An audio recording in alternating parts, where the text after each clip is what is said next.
And this is the mentality that we need to have, because once we have this mentality, everyone will be on their toes.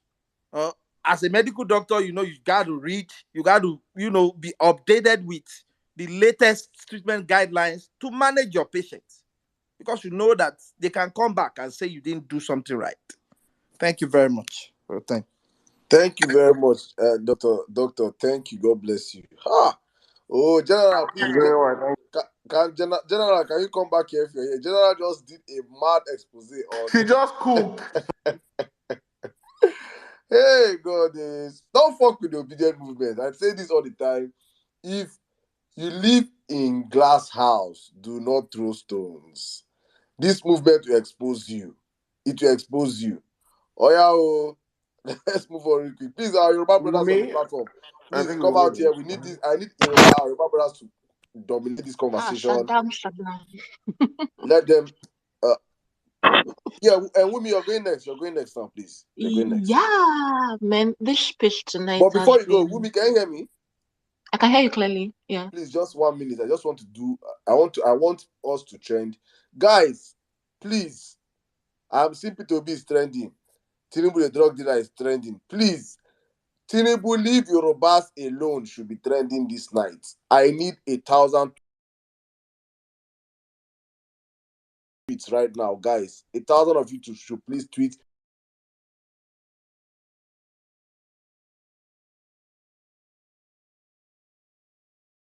Much. Thank you. Good evening to everybody in the house. I'm on this speech tonight. So let me just thank you for.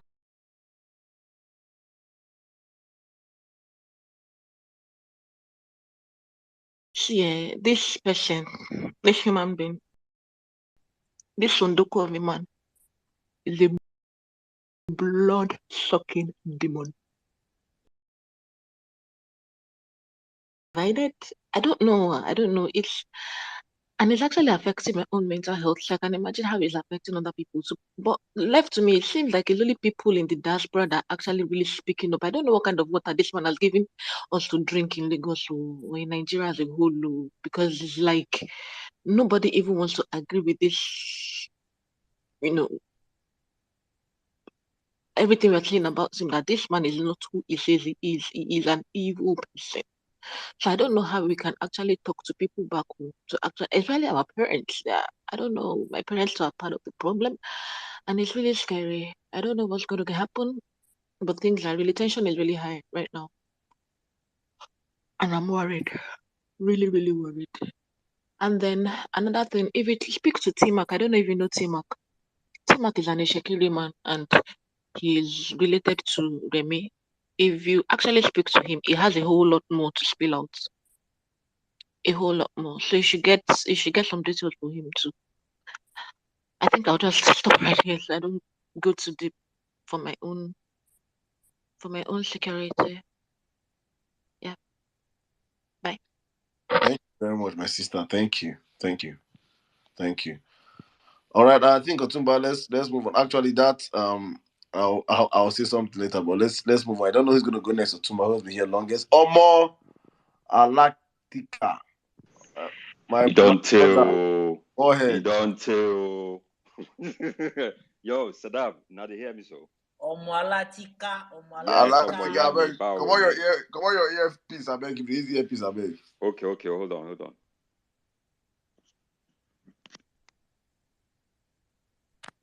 Hello?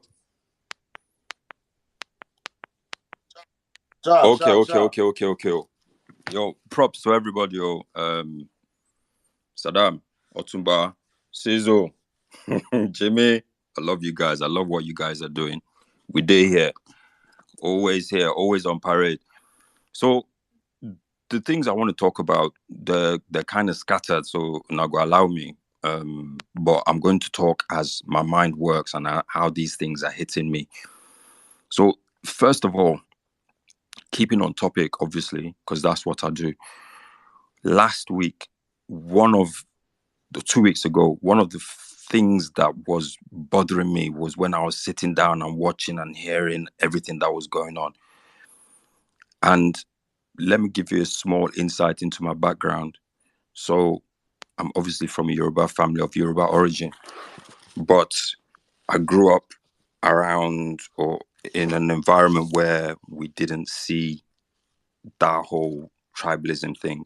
My grandfather, who was a timber merchant in Lagos in the 40s, the 50s, adopted an Igbo boy who was an orphan, a neighbor who was an orphan. So, and we knew Uncle Joe.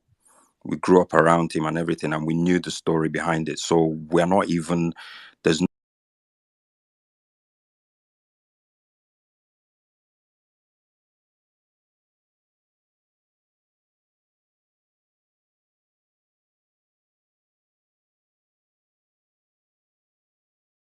or anything like that.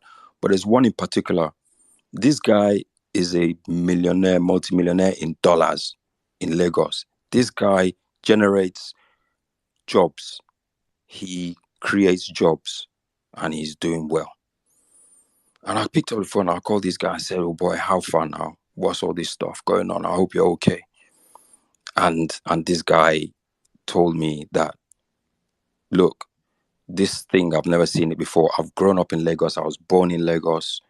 I'm married to a Yoruba woman. And this is the shit I'm seeing.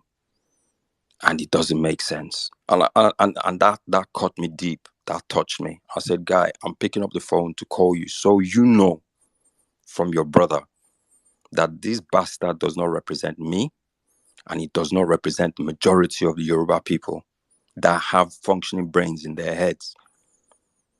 You know, when we think about it, these guys are pushing, or their whole sentiment, or the ideology or the propaganda they are pushing is these people are coming to take our land. Let's talk about land grabbing for starts. Who proven or no be saying I talk? This guy has been stealing land in Lagos, public land though, land that belongs to Lagos state government. By extrapolation, that belongs to the people of the state, public land. Sells this land off, gives it to frontmen. They produce all these private estates and whatever. They sell it off. Who's pocketing that money? State House, all these buildings that have been sold off, all these lands that have been sold off. Who has taken the last buck? Who is taking the majority of the money and put it in his back pocket? Is this bastard? I can't even bring myself to call his name. So who is stealing the land? The land that's stolen, who is it sold to? And then you want to turn around and say people are coming to steal your land. I mean, the effrontery that you can come out with that bullshit alone just winds me up. Let's go back to that statement of people are coming to take your land and they're coming to take over your state. And so what do? We whip up emotional or ethnic-based sentiment and we expel them. Sizzle posted something some weeks ago that resonated with me because I know it's a fucking fact. Sizzle said, if all the Igbos leave Lagos, what is Lagos basically propped up on as far as revenue is concerned? Taxation. Taxation. Who do you tax? You tax visible businesses. Visible businesses are mostly what? Trade. Who monopolizes the trade? I don't even want to use the word monopolize because that in itself has negative connotations. But who generates the majority of the revenue from trade in Lagos? Not by some subterfuge or underhanded, it's just a natural gift. That's what Southeasterners are known for. Enterprise. So let's just say they all left Lagos tomorrow, and I'm going to come back to this point. Let's say they all left Lagos tomorrow. Then what happens? Let me use two examples for you. 1972 or 1973, when Idi Amin expelled all the Asians from Uganda, what happened? What happened? Within a year, the economy of the country collapsed. Uganda imploded because all the Asians you chased out had gone. That's example one. Example two, Zimbabwe. When this old fool, Mugabe, who I'll be honest, I was a big fan of because I'm a militant and I'm a hardhead, I'm a warhead, whatever you want to call me. And we know what he fought for and we know who he expelled. So I was a big fan. But as time goes on, power corrupts and people become become or start to believe that they are indispensable and they rule everything. So when Mugabe got to the point that I'm describing now, he decided that to win votes and to garner support, the next best thing he could do was to expel all the white farmers from Zimbabwe, the breadbasket of Africa. What happened? Zimbabwe couldn't feed itself. Its currency collapsed. The nation's economy imploded. Okay, now, expel the Igbos from Lagos and see where your IGR will come from. That's just one. As far as enterprise and entrepreneurship is concerned, nobody surpasses the Igbos as far as I'm concerned. So, let's be honest. Post-Biafra War, there was nothing left in the Southeast but ashes. It was scorched earth theory. Okay?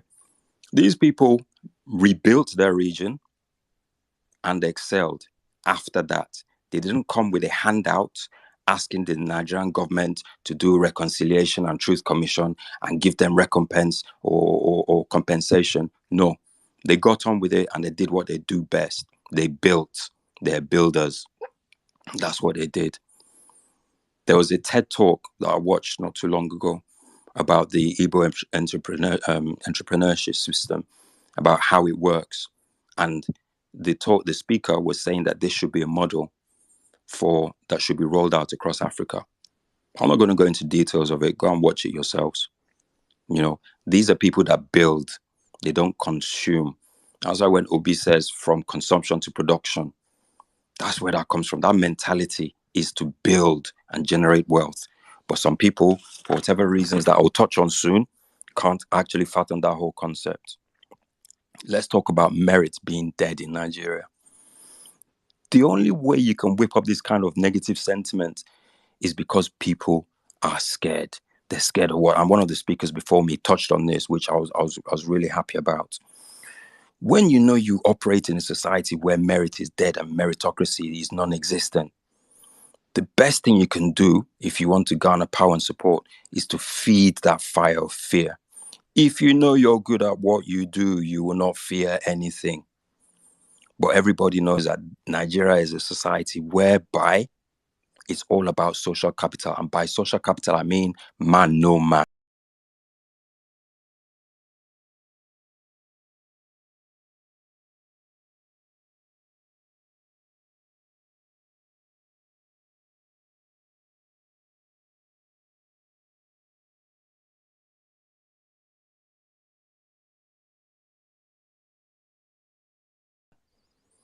I'm a dullard. I got F9. I'm a dullard. I got F9.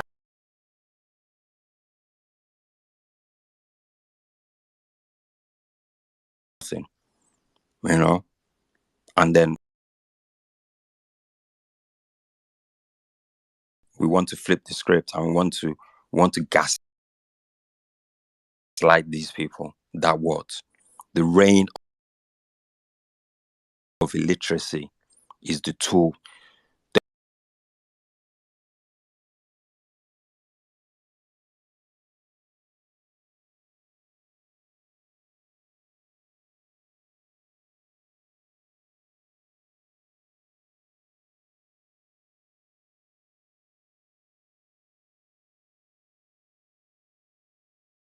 First thing you do is you make sure that illiteracy is prevalent. Because by making illiteracy prevalent,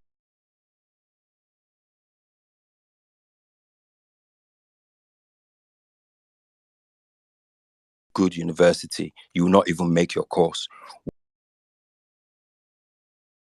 When I went to the school I went to, there were guys from certain parts of the country that could not even speak English properly. And the thing shocked me. Let me not say too much, but there are 7 people selected from each state. So that goes to show you what the standard expected of you is. And there were people there that could not speak English properly. Can you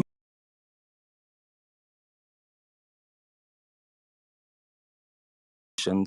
Be it JAM, be it common entrance,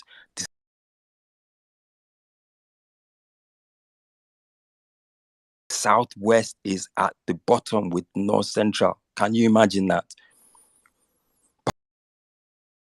Sponsor people to come to Europe or wherever it was to educate themselves, to build the region.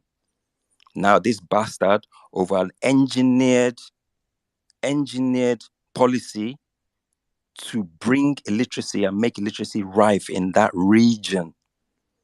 Now, let's think. Why would you want to demean or reduce the literacy rate in a particular region to make those people malleable and easily manipulated? So what have they done? They've achieved it because it was a 20-year reign. When you think about it, these things are planned out over time. Guys, don't think that this thing is something that you just jump a woman and go, I'm going to run for president. These guys have calculated this thing a long time. We need people of voting age in so many years' time that we can throw crumbs to and they'll do what we want them to do. Let me tell you something. In this conversation I had my friend that I spoke about when I started my talk, this guy said, but you know what? These people are saying Igbos this and Igbos that. The number of Igbos in Lagos are not enough to give the count of votes that Obi used to win Lagos State, which was a big slight on Tinubu. And somebody else said that this is what actually fueled the hatred and this whole propaganda leading up to the gubernatorial election. And I agree with him 100%. It was a big smack to the face. There's even talk that Tinubu even didn't even win his own polling unit. Can you imagine that? Somebody that kind of ego, that's a hard, bitter pill to swallow. Bitter pill to swallow. So that's why they ramped up this whole thing. And I was happy when my guy said that, because I said, you see, I told you. There's no way that it was only Igbos that won those votes, that produced those votes. This is to show you that the number of Yoruba people in Lagos State alone, this is to let you know that the obedient movement goes far, far beyond something that's just geared or constrained by ethnicity or religion. Because there's no way you come up with those numbers. It was only Igbo people that voted. So the fact that he said that gave me some comfort, because he knew that it was a load of bullshit. So when we talk about the kind of Yoruba people that vote for this, Bro, can you just do it? Yeah, sure. But basically, what I'm trying to say is, at the end of the day, we need to be able to see through all this bullshit. We need to be able to see through all this. Yeah. I mean, there's a lot more I want to say, and if it was a conversation face to face, I would go on, and I understand. I've not been succinct enough, but people need to understand that the only way that they can be powerful is to divide you. If they divide you, they divide us, then that gives them power. We need to be able to see through it. Somebody else mentioned that we need to have strategy. We have all the strategy in the world. We run and own the narrative. When they come out with their propaganda, 24 hours is the lifespan of their propaganda, and we crush it. And is that, You know they reach 24 hours, Steph. You know 2 hours. they reach 3 hours. they reach. And you know why? You know why it's so simple? You know why it's so simple? Because the Agbado propagandist movement is fueled by idiots and imbeciles. These people, the same way, they are not the people that can benefit or even excel in a meritocratic society. These people are the dregs of society. And with that comes a lack of intelligence, a lack of integrity. They cannot compete. They cannot stand toe to toe with us for 24 hours. If it's propaganda we want to throw, but we don't play propaganda. We come out with facts. Our propaganda, as Saddam said, are facts. Facts do not die. Sizzle said it. They are stubborn things. They don't die. And as long as we have facts and all they have are lies, we will always kill it. We will always kill it. So all I'm trying to say to everybody here is keep it going. Do not look at your neighbor who is of a different ethnic origin. We are all suffering together. They do not give APC people a special card to go to petrol station to go and buy petrol at 10 years at the rate that it was being sold 5 years ago. Your house on the streets that is completely blacked out by lack of electricity is not the only house that has lights because you're an ABC supporter and you don't have a generator. We're all suffering together. If you cannot wake up and realize that, then you're a big fool. And at the end of the day, we'll all suffer together. So that's my submission. I'm sorry it was a bit haphazard, but I'm just angry No, come on, because man, I bro. feed off anger. That's my fuel. So people that are saying that you're suffering mentally or your mental health and so on and so forth, I'm not going to belittle you, but what you need to do is to rechannel that rage and use it in a productive way. Stay angry, stay active, do not relent, do not roll over. Yeah, that's me done. Thank you. God Thank bless you. you. God bless you. God bless you, Warhead. Thank you so much. This my brother. For Thank inside you. here, man. In a ginger man. Ah.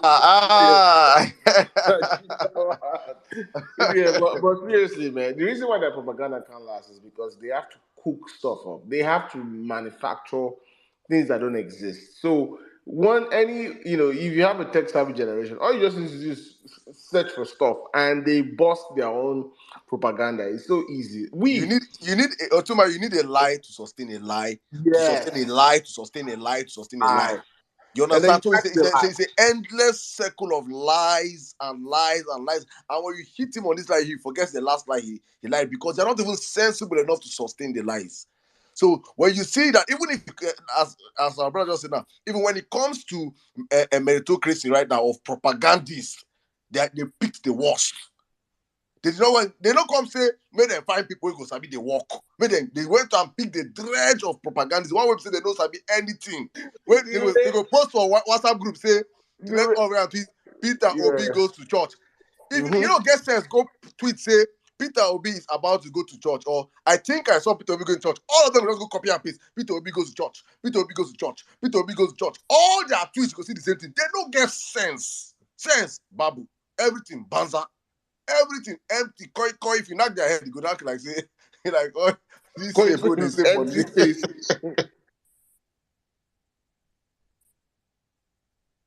All right, that is gonna go next. Always go next, please. I think N-Bound Please, Politics our is here Yoruba for a brothers and while. sisters, request the mic and come and denounce Yeah, Tinubu. but And as you're N-Bound doing Politics. that, Otumba, let's do this trend. Please, guys, I'm not happy. I'm not happy, please. We Yeah, have the yeah, numbers to trend. Why are we not trending Tinubu? I'm going to the hashtag. I think I'll start reading some tweets. I'm seeing some amazing tweets, but guys, we can do better, please. All our big handles on the platform, please tweet for us and end it with Tinubu leave Yorubas alone and Shettima BinLaden. Shettima BinLaden. I've not even said much about that man now, but let's keep him. We'll cook him later. Please, Tinubu, leave Yorubas alone. Let's get these hashtags trending. Tinubu is a drug dealer. Tinubu for prison. So that wherever he is, he will say, these boys, these people, they're all no good. Thank you, Otumba. Please, back to you.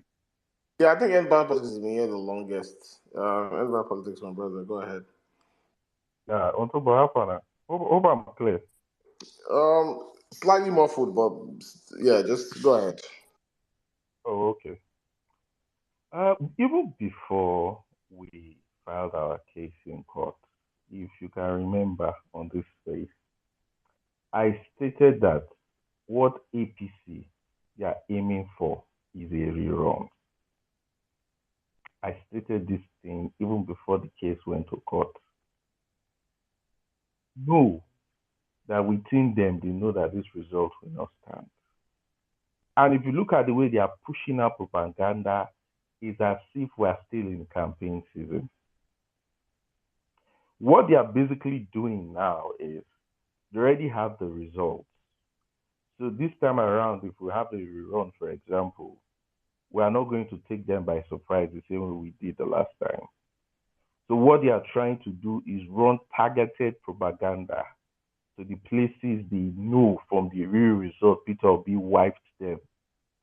So what they are trying to do is to do targeted propaganda. And that's why I would advise us that when you see those things, do two things. You either ignore or you go underneath those tweets and just simply say, Tinubu is a drug dealer. That should be your response. Coming to the bigots that have been spreading bigoted messages, I made several tweets this morning. And one of the tweets that I made, I said that one thing these people don't realize is already the new Nigeria has been vetted. Because you see, this obedient voting bloc is the most powerful voting bloc in the black race right now. A voting bloc that produced a president at the first try. It was not like the Buhari voting bloc that tried for 12 years. This one produced a president at the first try. And you see young men that have political aspirations. You're pushing out hate messages, you are doing all these things, you are damaging your name and your future and your career, all because of one old man. One old senile man. Because these people, these things you're doing, they are going to follow you for the rest of your life. And the people you think you're doing it against, they are going to be around for the next 20, 30, 40 years voting. And that's one thing that most of all these people, they don't realize, that they are indirectly destroying their future. And because the way this thing will get to is that within the next 5, 10 years, you want to look for a job, all these things you're doing today will follow you. So if you're on this space and you're doing all those things, it's best you desist from it. Because you are selling your future for an old senile man. And whatever you're doing, you can see the results within 2-3 hours. The obedience will counter you. So it doesn't make any sense. Then talking about those that have been saying, oh, leave. Like I keep saying, I even said this till last year. You're telling people to leave. It's very simple. These people came, when we all came to Lagos, we bought properties and all those things. We asked you for a price, you gave us a price, and we paid, and there was an exchange. Nobody is perfect. If you feel, for example, that me now that came from Delta State, you no longer like my face, and you don't want me, all you need to do is come to me and say, Oga, how much are you going to sell this thing? I want to buy it. I will sell to you and pack my bag and go back. But you see these people, because they are low-life criminals like Tinubu, they will not do that. They will tell you, I want to take back. Take back. You are saying take back as if there was a war. I can't remember, maybe there was a war and some set of people conquered Lagos and they took lands from you. But because they are low sets of criminals, broke-ass criminals, like their master, they want to take back something from people with force. And that is stealing. So when you see people like that and they make those statements, the only response you should tell them is that they are thieves. Because if you are serious, if you want to put your money where your mouth is, come, let's negotiate. We negotiate a price, you give me, I'll go back to Delta State and build in Delta State. It's as simple as that. But you cannot be talking take back when there was no war in the first place. I didn't take anything from you. We did a transaction. But you will never hear their conversation centered around that because they are thieves. So when you see them talk and talk that way, there's no need in responding or going into any log. Just call them thieves because they are broke-ass thieves. They want to steal. It's not about any tribal war or anything. They are just thieves. Because there's a saying that empty barrel make the loudest noise. And that is what Tinubu and the supporters, they are. They are empty barrels. And like I said at the beginning, what APC and even PDP they are aiming for is for a rerun. So when you see all this propaganda that is going on, obedience, attack them with the facts, which is Tinubu is a drug dealer. That should be the only response. No need to go into a deep fake. This is not the first deep fake this gazette they are releasing. If you can remember, there was a deep fake between Donald Duke and Obasanjo. They tested the waters with that Donald Duke and Obasanjo's voice recording. That was the first test. So this one is they just laid the foundation with that first test and they finished it with this one. This if you one, look, the first one is even from NSAS. After NSAS, that they got two Ashawo girls to form that they were talking to Tinubu. Why did you shoot the youths? Story, Lamba. if you look at it, when I saw it today and the thing came out, I said I've been saying this thing even before our case, that these people, they know that this election will not stand. So what they are trying to do is, and that is why we now as obedient, we need to prepare our mind so that when it comes to that stage, we'll be ready. Because they've already discussed with the judge. The judge just said, say, there is no way on earth this election will stand. So obedience that are Yorubas, obedience that are Muslims that are from the north, please ignore all this propaganda. Because what they are trying to do is to divide us so that when there's a rerun, we will not get those block votes. And when you see this targeted propaganda, that gives you an idea of the kind of votes we got in the Southwest. It gives you an idea that we cleared, probably Peter Obi even cleared maybe 5 or the whole 6 states in the Southwest. Because for them to be pushing so much effort in the Southwest, it gives you an idea. And when this one dropped again today, I said, it is clear that the Muslims in the North clearly voted for Peter Obi. And that's why they are trying to attack that base. So please, my brothers and sisters, if you are from the Southwest, you are from the North, please ignore this propaganda. This is not the first time. Like NC said, they did it during NSAS.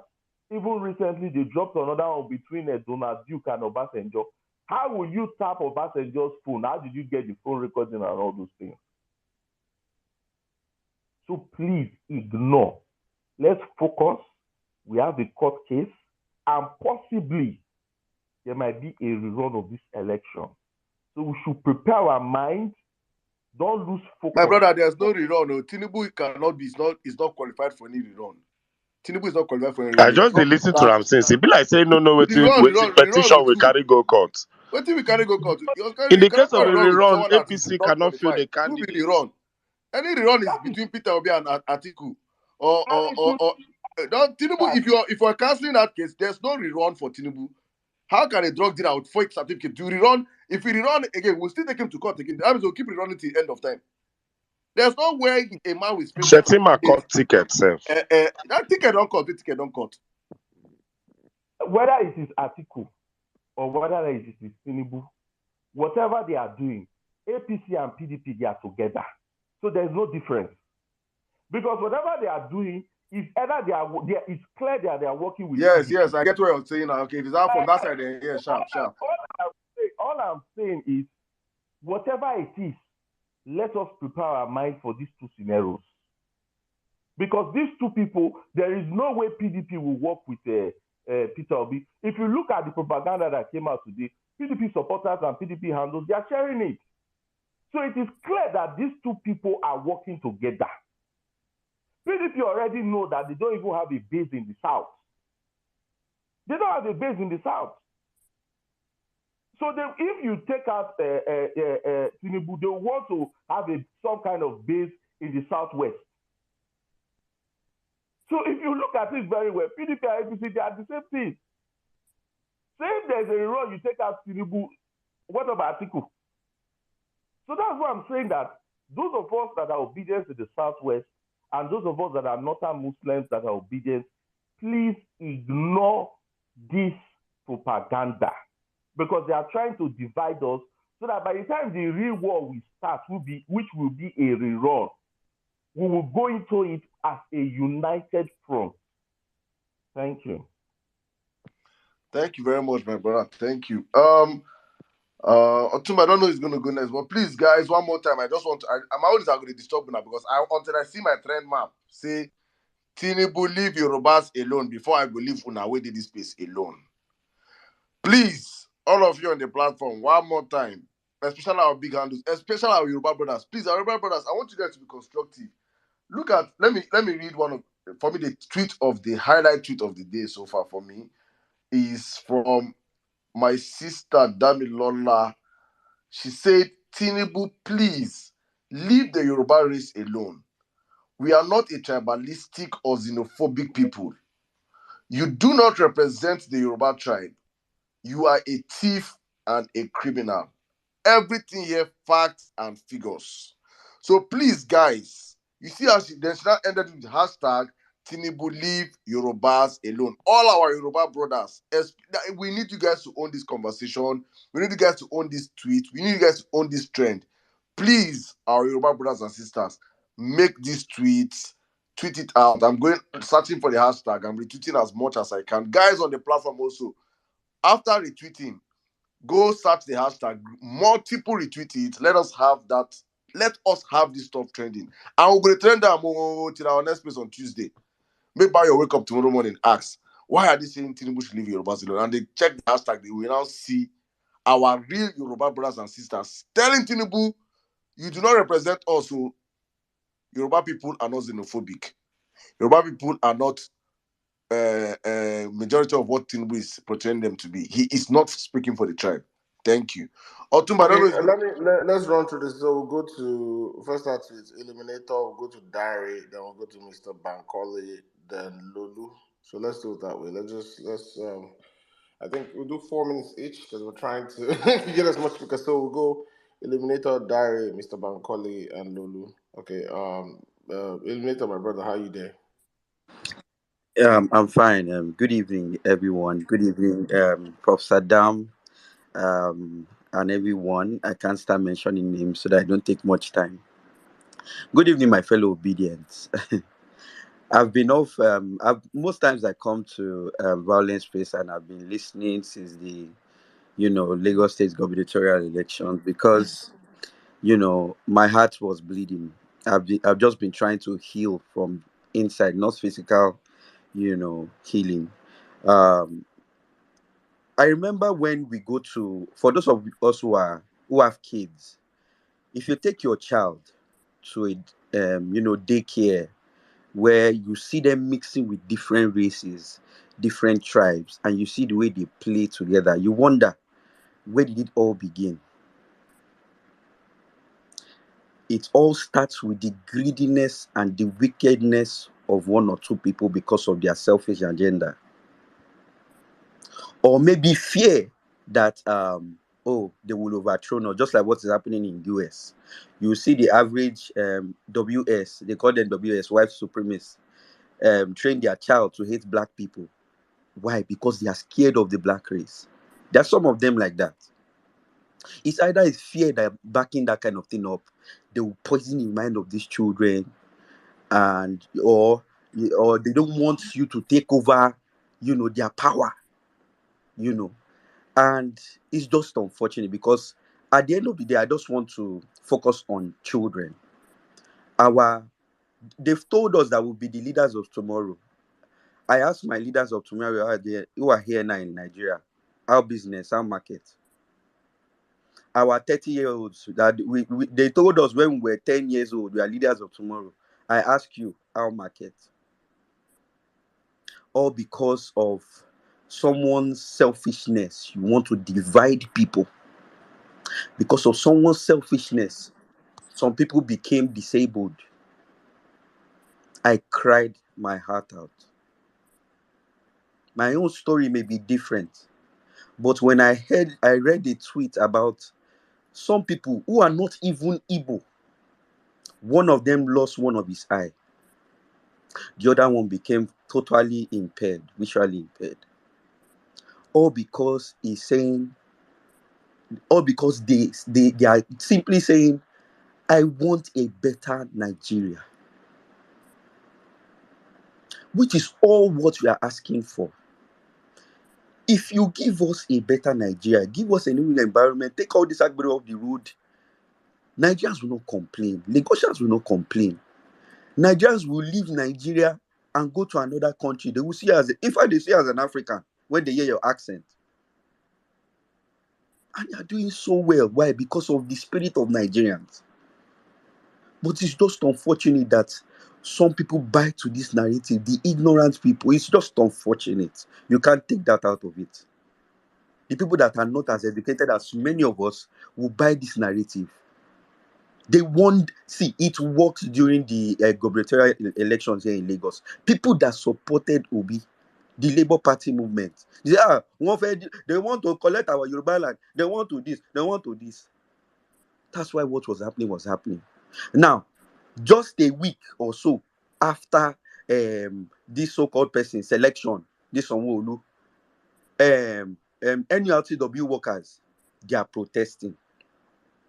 These same NURTW workers are the same people that bought into that bigotry. See, suffering doesn't know any party. The suffering will hit you. It doesn't know whether you're Labour Party or whatever. So people are going out and flogging people. All prayer for this kind of people. You will have money. Maybe you are collecting money. Especially those few ones that are causing this stupid narrative, evil narrative. The few ones that are putting majority of Nigerians in distress, in turmoil, in chaos, in suffering. I am at the bottom chain, and I'm a person with disability in Nigeria. Lagos State government, with all the revenue, there's no social welfare for persons with disabilities. For those of you who are in abroad, you are seeing it all. There is parking space for persons with disabilities. You dare not park there. I have friends that are there who are persons with disabilities. I have Facebook groups. I hear stuff. I'm like, what is happening in our country?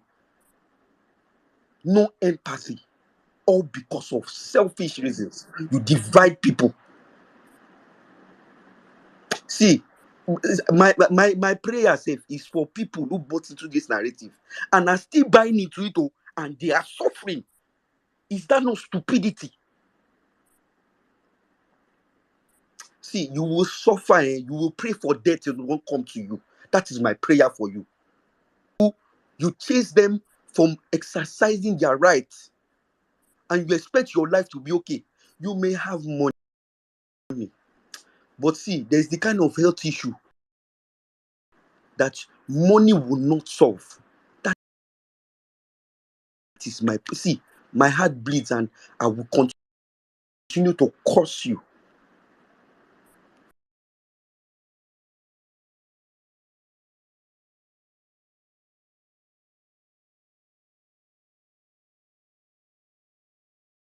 Begging us all for the sake of our children.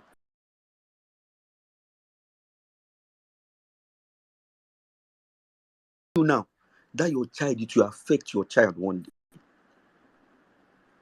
You can't run away.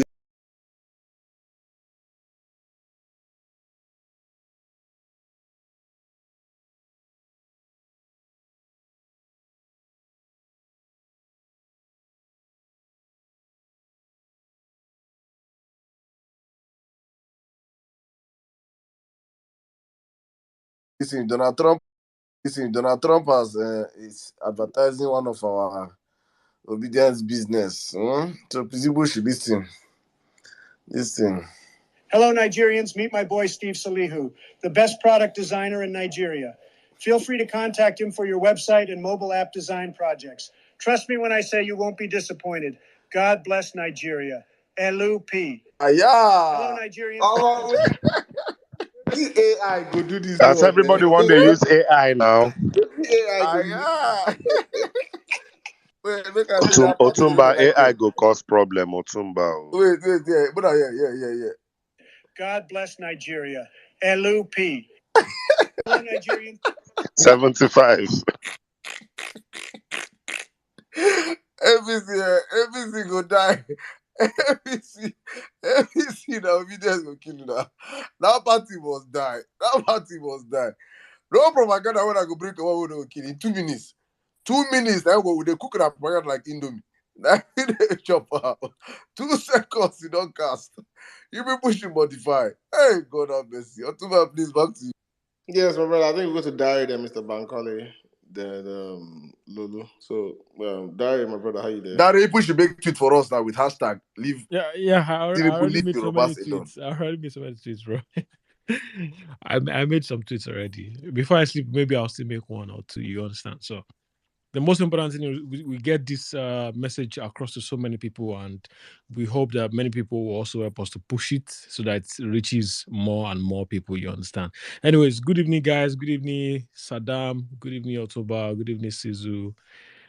Good evening, everybody on the podium or on the speaker section. Anyways, and good evening to everybody. Yeah. First and foremost, I'll just say, see, the fact is, I am as calm as whatever you can imagine. I'm so calm. I know Peter Obi is going to get this back. That's just a fact. That's one thing. He's going to get it back. That's just it. And then another thing is why my question that I've been asking myself, and I want people to also answer is anytime Obedient say Tinubu is a drug dealer or a drug baron, APC or Bola Tinubu supporters, they seem to get hungry. What is going on? If you say he's not a drug baron, like Bayo Ononuga said, oh, he did drug for it's drug cases over 10 years ago, and if he didn't do it, why are you guys angry about it? It was in the court case. You guys should even be happy and saying, oh, yes, we won that. We're going to win it. We're going to fight it. But why are you wanking yourselves? Why are you getting angry? Why are you getting pissed? Why are you getting tensed? Why are you getting infuriated with these things?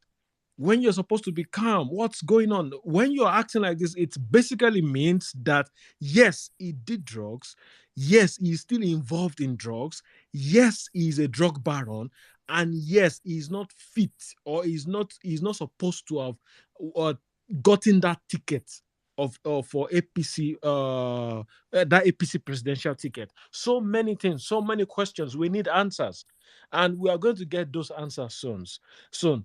That's by the way. Another thing is that Tinubu does not represent the Yorubas. I am from Ibadan in Oyo State, Ibadan Northwest Local Government, Yemetu. I know my father's compound.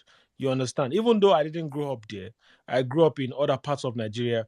But the fact is, I know it's on my. When I was doing my admission and all those things, I know everything. You understand? I know my father's grandfather's name, grandmother's name. I know everything. Tinubu should come out and tell us all these things. We want to know. And at this moment, we don't even care anymore.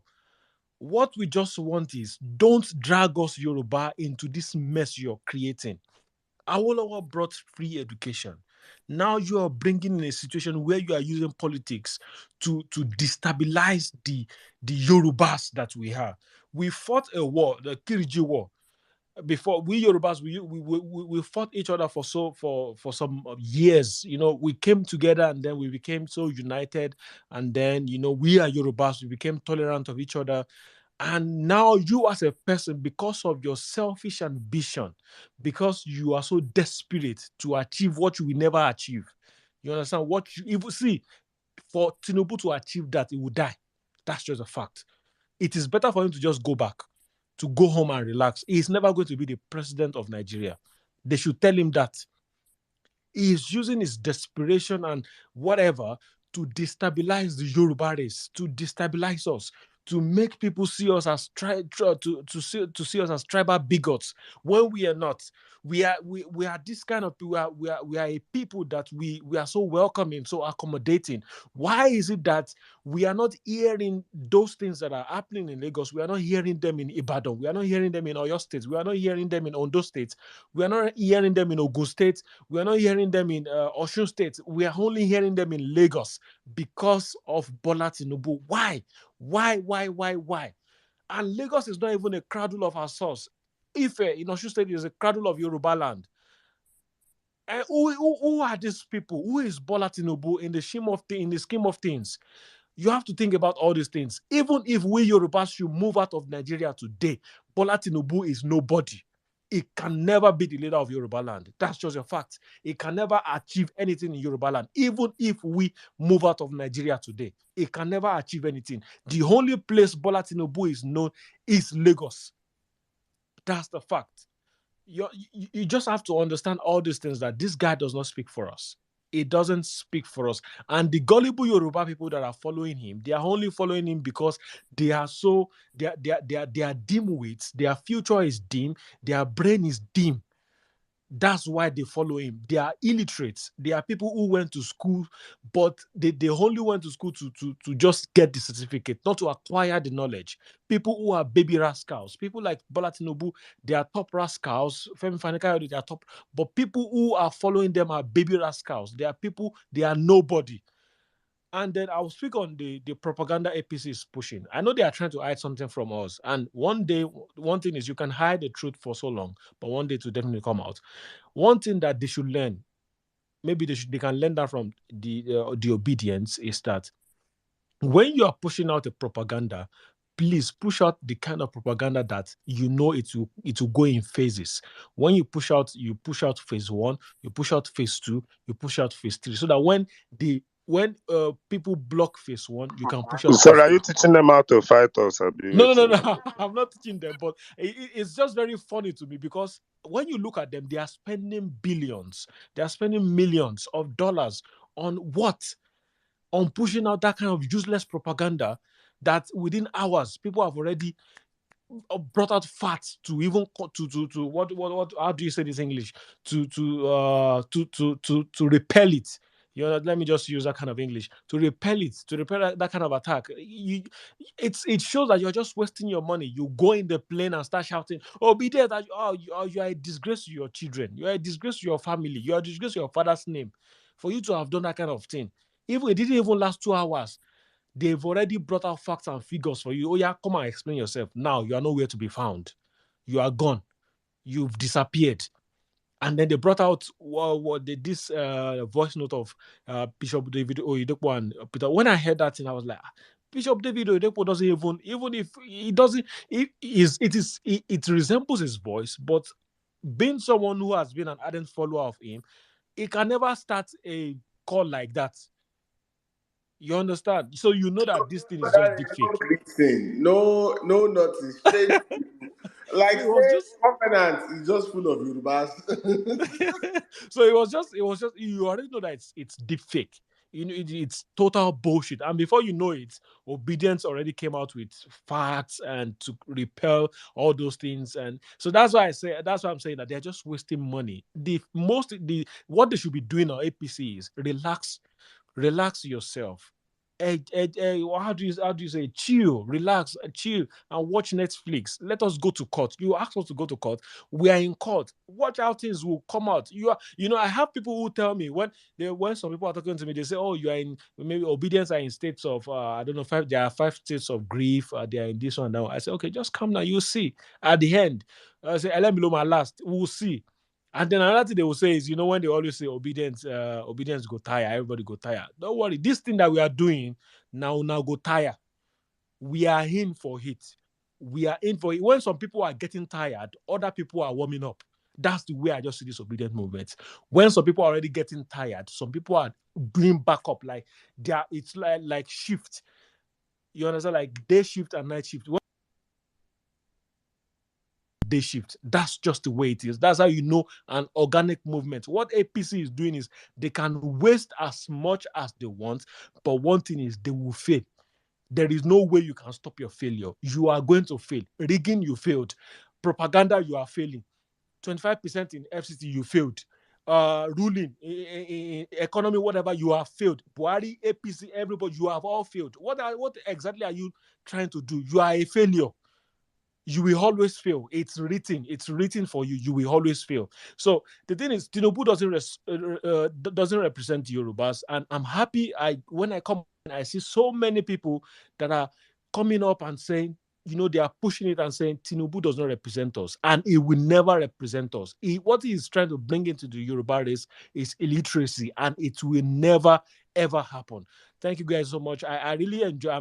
I really enjoy what I'm hearing, what I'm listening to, and see, I'm here until I go to bed. I look forward to hearing from so many Yorubas, and it will energize me. And also, I'm still going to take some recordings from here because I'm going to share it on my WhatsApp status also, so that people will hear and know what is going on, so that they will know what to share in their WhatsApp broadcast and tell people this is what is actually going on. Because I see so many people putting it on their WhatsApp status. Oh, this thing, Igbo this, Igbo that. It's not my business. My own is I will come to your WhatsApp status. Let us discuss this thing. What is actually going on? What is actually going on? You understand? We would deal with it, and I will tell you exactly what is going on. I will change your mind there and then. If I can't change your mind, then you can go to hell. It doesn't concern me. But whatever I'm going to do, I will just try and bring up facts and figures for you. You understand? So that you know that what you're doing, you're just trying to incite people against one another. But yeah, I'll be here. I will continue listening to you guys, and I'm looking forward to hearing from other people what they have, and also just to energize ourselves, and also to push out this what's it called, this data to people. It will go far. Let people know that Tinubu does not represent Yorubas. Thank you very much, and yeah, I'll use the mic here. Thank you. Let's go from Dari. We go to Mr. Bankole. Lulu, I'm going to skip you and go to just please the General Lucci after Mr. Bankole. She was here before she dropped off, but Lulu, I'll give you your time back. So, Mr. Bankole, good evening, sir. Yeah, good evening. Good to be here.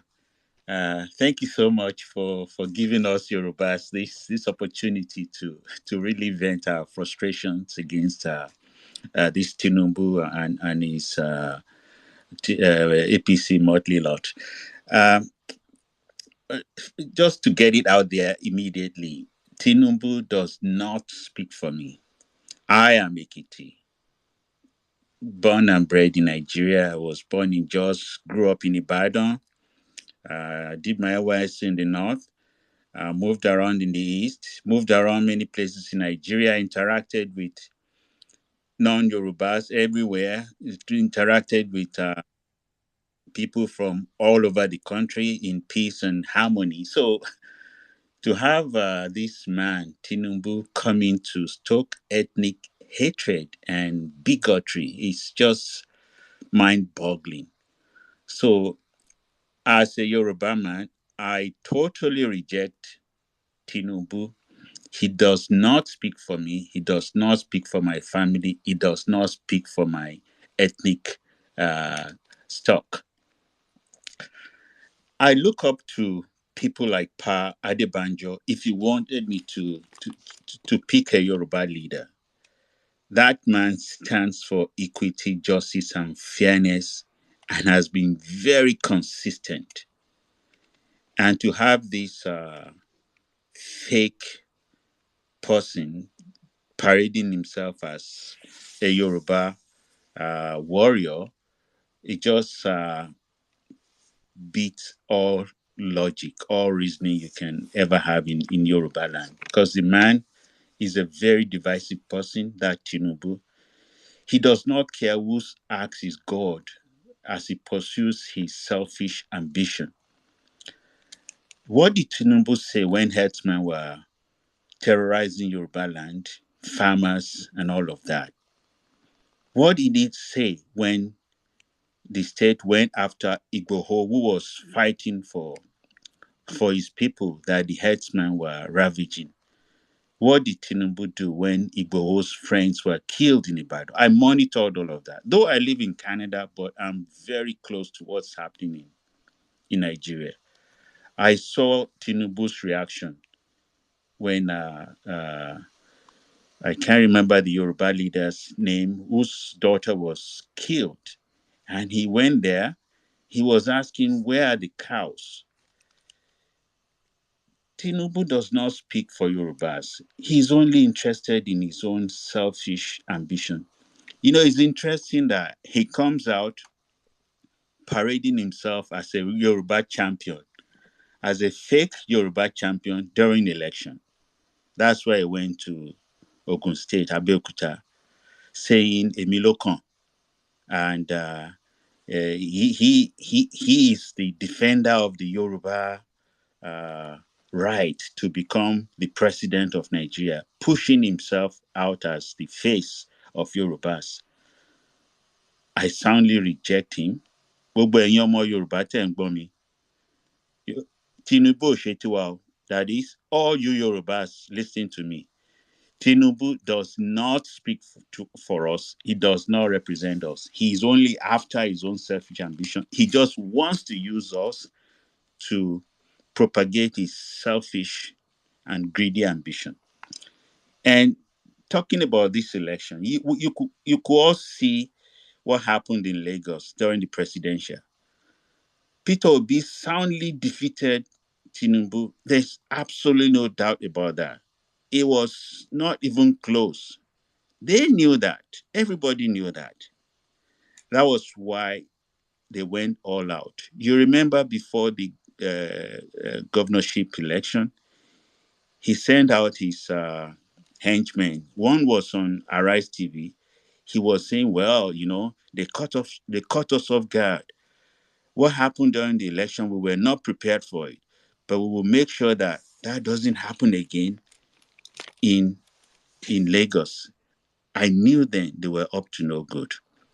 I knew this can only end up bad, and it happened exactly that way. You saw Oluomo saying all kinds of things before the governorship. They realized that they had failed so badly, and they were using all kinds of strategies to woo back Lagosians. They knew Lagosians. It wasn't just Igbos. It wasn't non-Yoruba. It was a lot of Yorubas in Lagos voted for Peter Obi. They knew that. Then they started going begging. Even Sawulu, that was running from debate, he started moving all over the place, are begging and appealing, asking Lagosians through Oluomo to forgive them for whatever sins they must have committed. Oluomo even sounding a reconciliatory note, all of that stuff. But that wasn't working. They realized it wasn't really working. Then they were appealing to civil servants, and then they went into the mode of just threatening civil servants. You must deliver your polling unit, you must do this. And then they started escalating from that point on. Or leading up to the election. Up to the election, they realized they had not convinced Lagosians, and Lagosians were going to vote against Sanwo-Olu. But what did they do? They unleashed the full strength of MC Oluomo's thugs. We saw them. I was monitoring I stayed. I woke up very early just to see what's going on in Nigeria, and I saw the thugs all over the place. I could not believe what I was witnessing. The police were nowhere to be found, despite all the bravado, all the bragging they were talking about, not allowing us, but they were nowhere to be found. I saw when this policeman came out during NSAS in full regalia, in full weapons, brandishing all over the place, tear gas loaded all over on their uniform. But you couldn't see these guys during the governorship election. Even the police commissioner was saying, Oluomo joking. Can you believe that? But now, on election day, we saw that they were not joking. It's very unfortunate that some people were killed. It's very unfortunate that lives were lost. It's very, very unfortunate that they did not allow a lot of people to vote. They wouldn't even allow you to vote because you look like Igbo. Can you imagine how ridiculous that sounds? They didn't allow anyone that they felt would vote Labour Party. All those places that Labour Party won, they made sure they disrupted and scattered the elections here. And Sanwo-Olu has their country to be coming out. But to see all of that happening and people won the election, they're projecting all of that image. No, it was blatant robbery. It was blatant disfranchisement and all these things that they were doing against the people that did not allow them to vote. So witnessing all of that, and anybody coming to tell me that Sanwo-Olu won Lagos fair and square, they're just lying. But one thing that was a big disappointment for me in all of this is to see so-called educated people, some educated Yorubas. They were behind all of this, justifying all this hatred and bigotry and championing the cause of Sanwo-Olu and his Oluomo in Lagos. That was a big disappointment for me. My WhatsApp group, I went to a federal government college, and in my WhatsApp group, I'm seeing so-called educated people just justifying this bigotry. That was so disappointing. I called a lot of people out that why would you go into a unity school? Why would you, having this level of education, support the kind of injustice that happened in Lagos? Even more disappointing, I find them all in Canada here, some of them here in Ottawa, where I live, justifying the bigotry against our fellow Nigerians in Lagos. I've called them out. This is wrong. We will be the first person to cry about racism here in Canada if anybody was telling us all these things that we should go back to our country. And there you are in Lagos, you're justifying xenophobic statements and bigotry against your fellow Nigerians.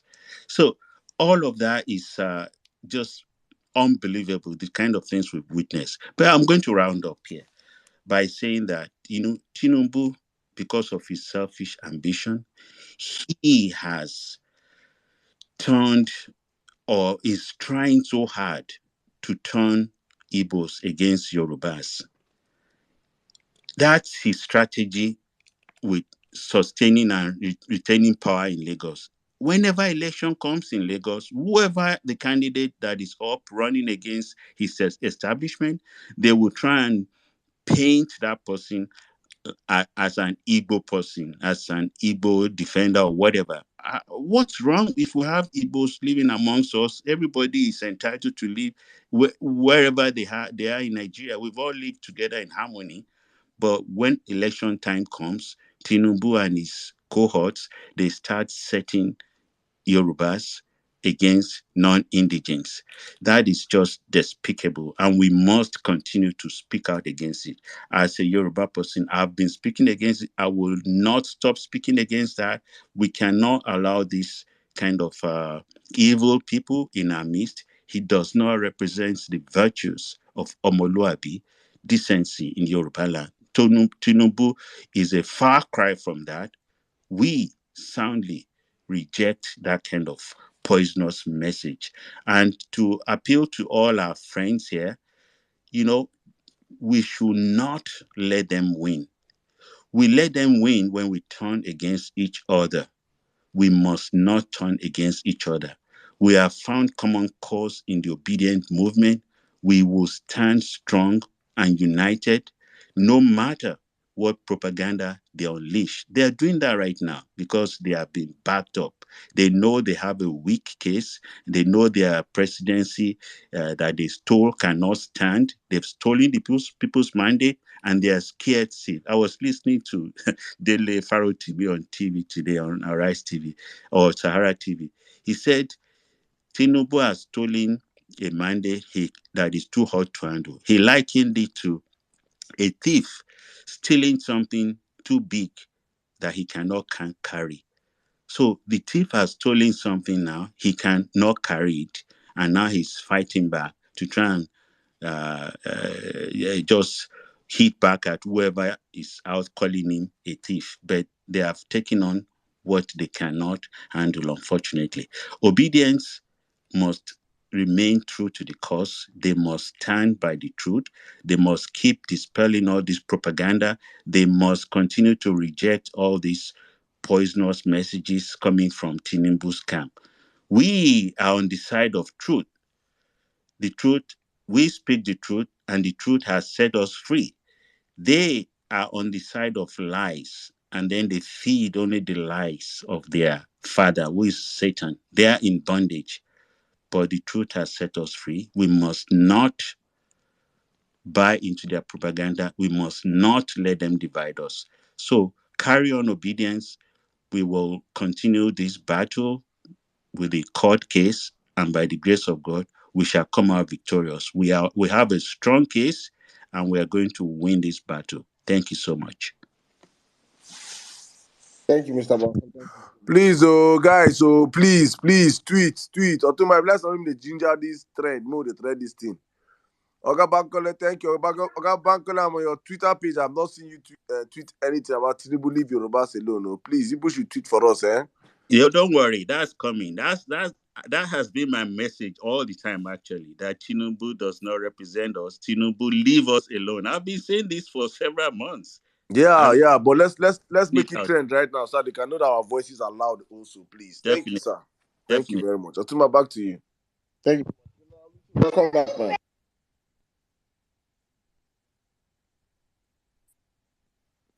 General Lucci, are Otuma, you there? Mhm. who do you call? Who do you call? General Lucci. Yeah, Oh, general. finally. I don't wait tire, but I understand there are people. Can you hear me? I think I come on my headset. I'm not sure. Can you hear me? No, I Yeah, we can't can even hear hear. you.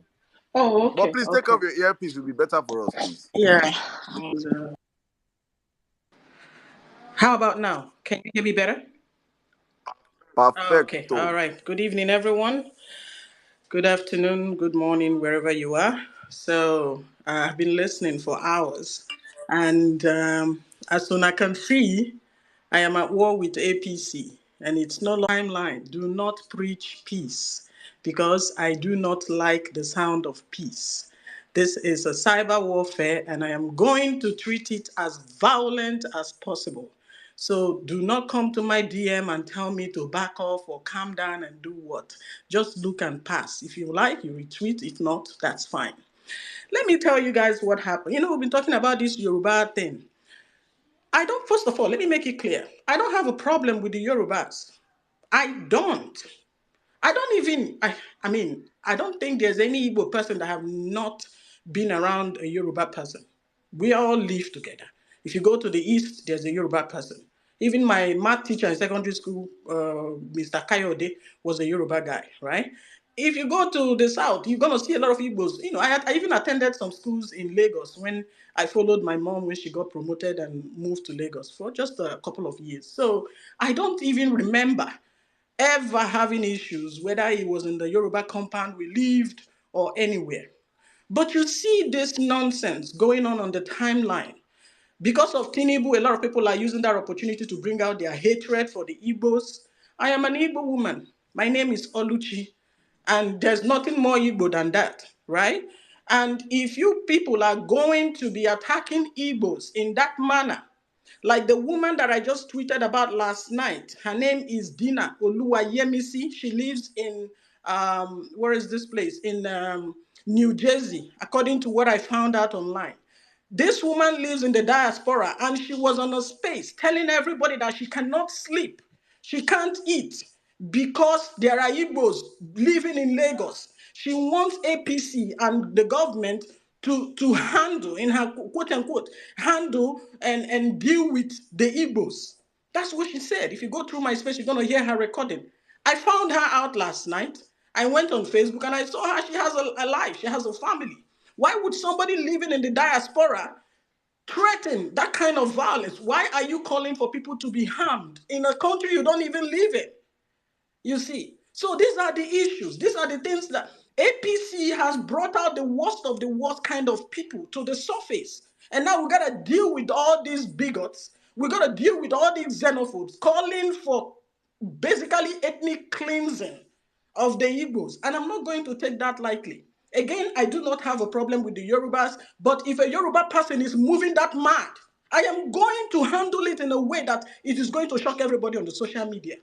I will not take any threat to my tribe lightly. I will not. Lie.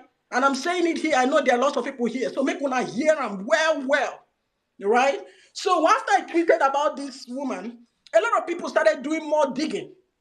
They started digging around, finding out more about her. I just deliberately left that portion for now because now weekend we day. Nothing they move much on weekends, especially corporate office. But guess what I'm hearing on the timeline today? I'm sorry my voice is very tense because I've been in a war. Excuse me. But this woman told APC to come after me on Twitter. They are sharing my bio, sharing my screenshot of my tweet, basically trying to report my tweet. And mentioning and this guy, what is it? Someone lose assistant, Mr. Jax. Mr. Jax should remember how it ended with us last year. He should remember very well what happened with us on Twitter. That tweet still there. That tweet that I made about his father, it is still on Twitter. Twitter did not bring it down.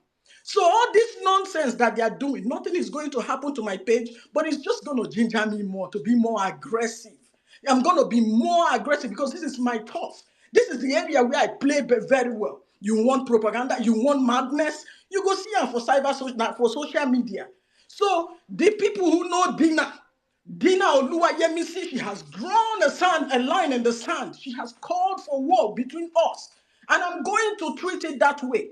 I am going to make sure that everybody knows who this woman is. And again, it's not a war against the Yorubas. It's a war between Oluchi and Dina Oluwayemisi. Sure you get. That's one. Then you have this Ibekeme, whatever. I just discovered his name is Douglas. A phony man working for APC, telling APC to accuse to accuse Peter Obi, call Peter Obi names, call him basically assassinate his character because we are calling out Tinubu. Everybody knows Tinubu is a criminal. Everybody knows. I posted a video, was it on Monday or Tuesday? A video I discovered online. I think some of you saw it.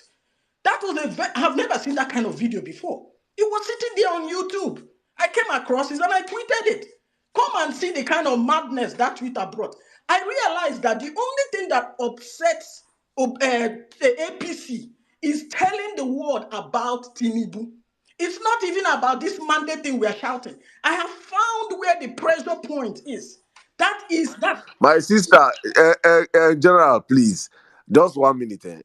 I thank God you just said this right now. I found this out last Good. year, and I lost my account. That was when I knew that the pressure point for this guy is not. He's just exposing the man for who he is. Yes. Tell the world he is a drug dealer, and they will. Do you know what I mean? Tell the devil you are the devil. I know you. His whole body go begin to jaka. It's just like pouring salt on an earthworm. You see that reaction? Right. It's exactly what. That's why I kept hampering. Guys, trend this. When I said trend, you would understand. Didn't you see what happened? They melted down last week Saturday. Just Tinubu is a drug dealer. It kills these people. Please, whatever you hear them to, they come and say, just go and tweet. Tinubu is a drug dealer. That is all. My sister continue, but please, guys, tweet for me. Tinubu, leave Yorubas alone. Continue. So that is their pressure point. And when I discovered this partly last year, but because a lot of things were moving, I was not focused on one aspect. But since saying at this part, they pain them pass. Now there I go sit down.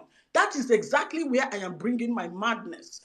That video is 1 hour long, but I think I gotta chop it into tiny pieces, 2 minutes every day or every hour, so that we make sure that everybody sees it and digests it. Because if I post 1 hour video, some people might get bored, some people might get tired, people might not want to waste their data. But if you cut it in tiny pieces, make it like a TV episode, everybody will see it and they will report it to the end.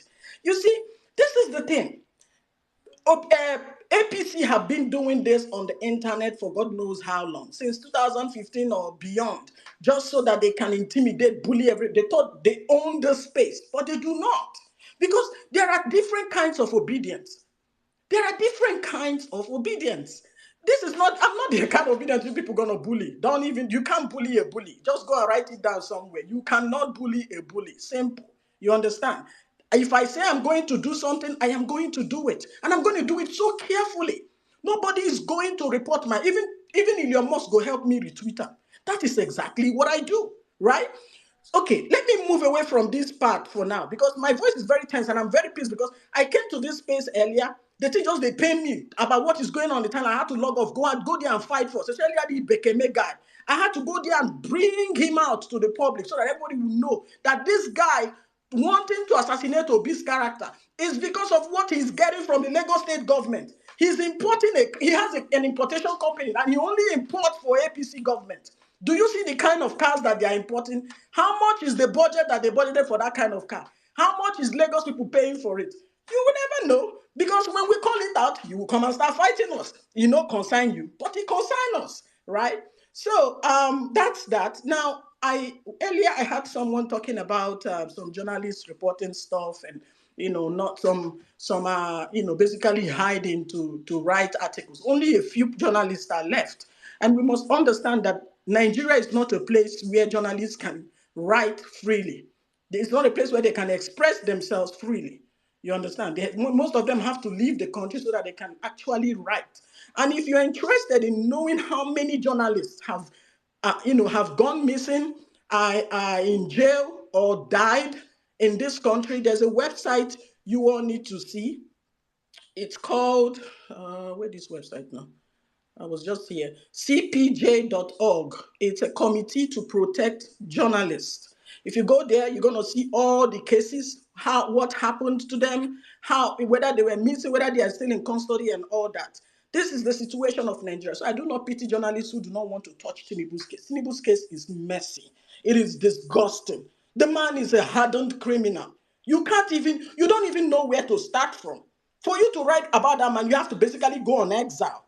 Because everybody who writes about him in Nigeria either goes missing, or if a TV station airs about the story, they get sanctioned by NBC. This has been the case. So me, I am not a journalist. NBC no go tell me wetin to tweet. I will tweet what I like as long as it is fact, right? So that is one. And I want you guys to also, go easy on these journalists. If they are not talking much about, understand that they are dealing with a very dangerous man. We have to always remember that this guy is not an easy person. The only way you can freely express yourself is if you live in a country that respects free speech, freedom of speech. I live in the US. I live here, and if you were in the Trump era, you will understand how far the US can protect people for freedom of just for freedom of speech. There's nothing they did not say about Trump. Trump could not even arrest a single person. This is America for you. They protect people like that. So Nigeria does not have any power here. They're not going to come collect my phone. Unless they send somebody to move anyhow. But like I tweeted on my timeline, I live in a country where I can go and buy a gun. I live in a country where it is legal to buy a gun. So if you move anyhow around me, I will go and get a gun permit. I'm just putting it out here. It is simple. Now America, I dare. Gun is a lot of states allow you to carry. I don't know. Even you go see and say they carry and put out for waste. That is one. So that's that on that journalist part. Now the second part I want to talk about is, this media thing, media war, this propaganda thing. I think we need to focus more on, where these guys are coming. What is their aim? Whenever they tweet something, are they trying to discredit obedience, or do they want us to push them somewhere? Do they want us to keep arguing with them? Do they want us to be defensive? Because we shouldn't be defensive. We are not going to defend even that video circulating about Obi and Bishop, whatever. We should not even explain anything. We should not tell them that that's not Obi or that's not whatever. No. Let them put a video. Let them bring a video of Obi and the man talking. Then we know what we're talking about. Otherwise, we shouldn't even explain anything. Let that video die a natural death on the timeline. There are so many tweets that didn't even get up to 10 likes or 10 retweets, and he died silently, and everybody moved on. So nobody should be retweeting that nonsense. Just let it be there. Focus on the main target. You see that, what do they call him? The CJN, we still need to know. He still need to tell us what happened. He has not said a word. We need to know what is going on. DSS has been threatening people, basically bullying people, intimidating people with talks of arresting people, calling for coup. Yeah, we are not obstructing their investigation, but at least give us names. If you're going to tell us that you're investigating a coup, then throw something to us, or keep your investigation private and carry it on. Right? And we also need to remember, Keyamo already said that it's going to be plotting propaganda to propaganda. There's a video of him saying it. No be lie, no be saying they make them up. It's also on my timeline.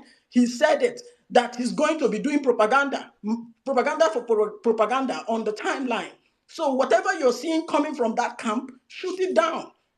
Either report it, mark it as not interested. Make sure that you are not even allowing that to come on the train table. That's the only way you're going to win this media war. But as for me and the other crazy people on the timeline, we go see. If anybody in this comment section knows Dina, sure. Tell Dina, say I'm coming for her. Thank you, Saddam. Thank you very much, General. Thank you. Let me just play that stuff. And from now on, it's going to be propaganda against propaganda, word for word. We will meet them everywhere because Asiwaju has a mandate he will defend. And we're prepared to defend that mandate. Your mouth like say smoke shit. And from now on, it's going to be propaganda against propaganda, word for word. Oh yeah, now we go jam. All right, guys. Thank you very much. Tinubu, leave Yorubas alone is already trending. I didn't even know it has been trending for about 30 minutes. My people, thank you. You guys are too much. Please continue tweeting it. Let it trend to tomorrow. Let's not end tonight. keep tweeting, Tinubu, leave Yorubas alone. You do not speak for the Yoruba tribe. You do not represent the Yoruba tribe. You are a greedy motherfucking drug dealer, a criminal that should never and will never be president of Nigeria. The moment you choose to be president of Nigeria, that means there's no more constitution. We can as well as say the country has been thrown to the bunkers, and whatever Nigeria see, Nigeria take. If you think I'm doubting, I want to replay this. I'll be playing this. In fact, this is a regular now. It's a ritual. I'll be playing this tape every day. I'm standing on this mandate. That is why I'm so lawful. That is why I'm so confident. And that is why however extreme it is, Sean, I am saying it on national TV. I don't like to take risks. Mhm. I'm not taking any risks. Swearing in a ticket that has not met the constitutional requirements of the Constitution, okay, is ending democracy. Tell them. Quote me on it. That's your interpretation. That is my interpretation. And that is met the constitutional requirements of the Constitution, okay, is ending democracy. Quote me on it. That's your interpretation. That is my Oh my goodness. Let me play this thing again, please. Guys, no vex. Let's do this one more time. No vex. And that is why however extreme it is, Sean, I am saying it on national TV. I don't like to take risks. I'm not taking any risks. Swearing in a ticket that has not met the constitutional requirements of the Constitution, okay, is ending democracy. Quote me on it. That's your interpretation. That is my interpretation. And that is indeed a correct interpretation. You cannot swear people who have not met the constitutional requirement. You can't do that. If you did it, you have done something unlawful, something unconstitutional. And I'm repeating it. Whoever does not meet the constitutional requirement must never be sworn in. You said my name. If you like, I can say it again. I'm Betty Baba Ahmed. I'm not taking risks with my safety and with my life. But I'm repeating, swear in anybody who does not meet the constitutional requirements of our country. You are engaging in an unconstitutional act. Mr. President, do not hold that inauguration. CJ and your lordship, do not partake in unconstitutionality. Tell them. I am taking these risks for the sake of my country. Yes, it is extreme, and I'm saying it. It was more extreme for Yakubu to issue that certificate. It was reckless. He's putting all our lives in danger. All of us. We're already at risk. So what is there again in me taking risks again? What have they not done against Nigeria? What have they not abused in Nigeria? Now they'll take the constitution where it is clear it says and get 24. After that, and FCT. They fail to get it. They are going to swear this man in, and I should be afraid. I will not be. At all. At all. You will not be afraid, and we will not be afraid either. It is either you stand by the constitution or you say everybody no more constitution, make we live for free land. Free land. If a drug dealer can smoke Igbo, can do this, that means you're automatically, if there is no more constitution, nothing is everything is illegal. Every illegality is not legal. Let us just live like mad people in Nigeria. And for that, we say no. The obedient movement is a movement guided and moved and pushed by the Constitution. We will stand and we will fight and we will defend the Constitution. We will not allow criminals, drug dealers, agberos, terrorists to dictate the tone of Nigeria going forward. Thank you, and I yield the mic. Otumba is going to speak next. So go to Lolu. Otumba, I beg, before you go, distinguished field marshal, Biko, no chop am alone. Just tag me. I don't deal away for 2 weeks now. I need to warm up. I won't cause some people for this Jimmy, life. how I have you been? I beg. don't even know say they here. I just the shout since I don't even notice you. See, How are you? And push some to me, Biko. You see that don't dinner? worry. Be Food, like food, na food New for my Jersey she dey. timeline. My timeline is always busy, as you know. Just That go there. dinner Nah, Oluwayemisi. what do they call Oh them? no, Buffet. that dinner Pick the one. Oluwayemisi na America she dey abi?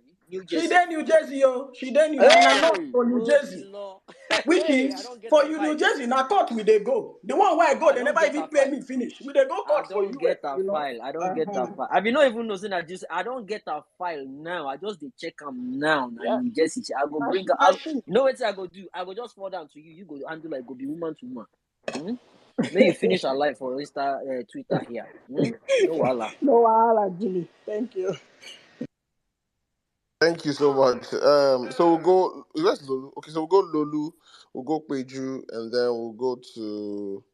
I know Gbadebo has been here for a while. Then Nigerian Arise. Nigerians Arise. So Lulu, go ahead.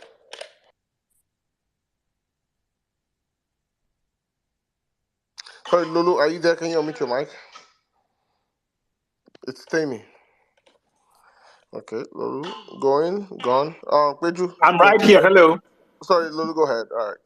Yeah, thank you very much. Sorry about that. I was just away, and I'm happy to be on this space. Well, definitely talking about the topic that we are discussing today regarding this old Tinubu and everything. It's a very important topic for us to discuss because definitely this man doesn't represent the values that the Yorubas represent in Nigeria. And like if you look at the whole situation, definitely it's sad that like right now it's beginning to infiltrate into like a couple of our youths. For example, like some days ago, I was discussing with there was this guy who is somehow he's in APC anyway. So and this guy is like someone I knew from secondary school. And then we're talking about this Lagos State governor, right? And the guy was talking about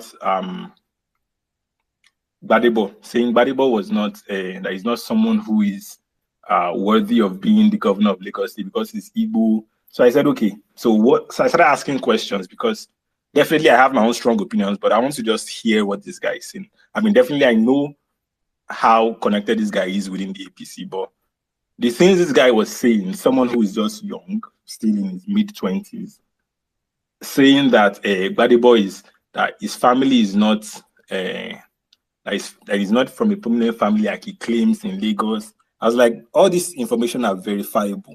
So why do you think his family is not who they claim to be or who he claims to be? Then we left that one, and he was like, this same body boy again, that he's more of an Igbo. He doesn't think in Yoruba. I was like, what the hell do you mean think in Yoruba? He said he doesn't respect Yoruba tradition. I was like, what Yoruba tradition does not respect? He said, and the guy doesn't know how to speak Yoruba. Now, it was very funny because this same guy that I'm talking to, his Yoruba is very terrible. He doesn't know how to speak any Yoruba. He's from Ijebu. You're saying someone else doesn't know how to speak Yoruba and shouldn't like be part of the government or should not be allowed to. Someone whose family is traceable down so many lineages in Lagos. This is the kind of propaganda this one was spreading. And this is just one person. I can imagine how many other things these guys have within their ranks in the APC. And it's very sad to watch the kind of news that we see every time or every day regarding this same APC. But definitely I know that those that are peddling this misinformation, they are less in number. They are less in number than those that are against whatever it is they are saying. They are less in number than most of us that are reasonable, that know that all this is definitely BS. Because I mean, sometimes again, I think back to when we were in secondary school, because I went to a unity school, right? And I definitely none of us growing up then did not have idea of like making friends with someone because they were from a particular tribe. It doesn't just make sense to us. So now you begin to wonder where all these useless ideologies begin to come from. Don't associate with Yoruba. Don't associate with Igbo. This useless separates, like, just doesn't make sense. But definitely, we know that all these ideologies are just things they use to separate us when they want to destroy us. And we will only be unintelligent to not see through all these smoke screens, to know that whatever war we start to fight is not because we are fighting it for our benefit. If we are fighting because of tribe, we are fighting for one idiot somewhere, someone like Tinubu. And I hope that, and I'm happy that a lot of people are, there are a lot of us here are against the same ideology. And hopefully, definitely, I know that truth will prevail. I'm just going to yield the mic here. Thank you very much, everyone. Thank you so much, Lord. Thank you so much. Bridget, my sister, you can go ahead. Otumba, I beg, hold on. Distinguish, I beg. Let me read something out to you. That's Yemisi Wiri. April 17, 2019. She was arrested for overspeeding. She was doing a 70 mile per hour on a 55 mile per hour. The case number is 041 GT190153111. And she paid $62. She paid $62 fine at the court. Though the case was dismissed, but she don't collect.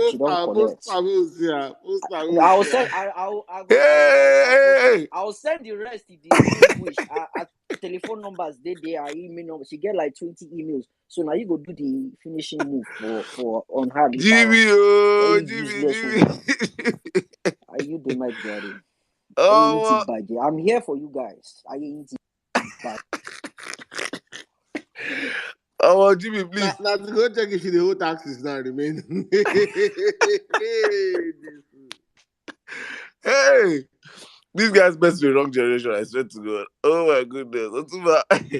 Hey, I think which is next. Oh my God, Jimmy! Hi, God bless you. It's good to hear your voice back here. Oh, God bless you.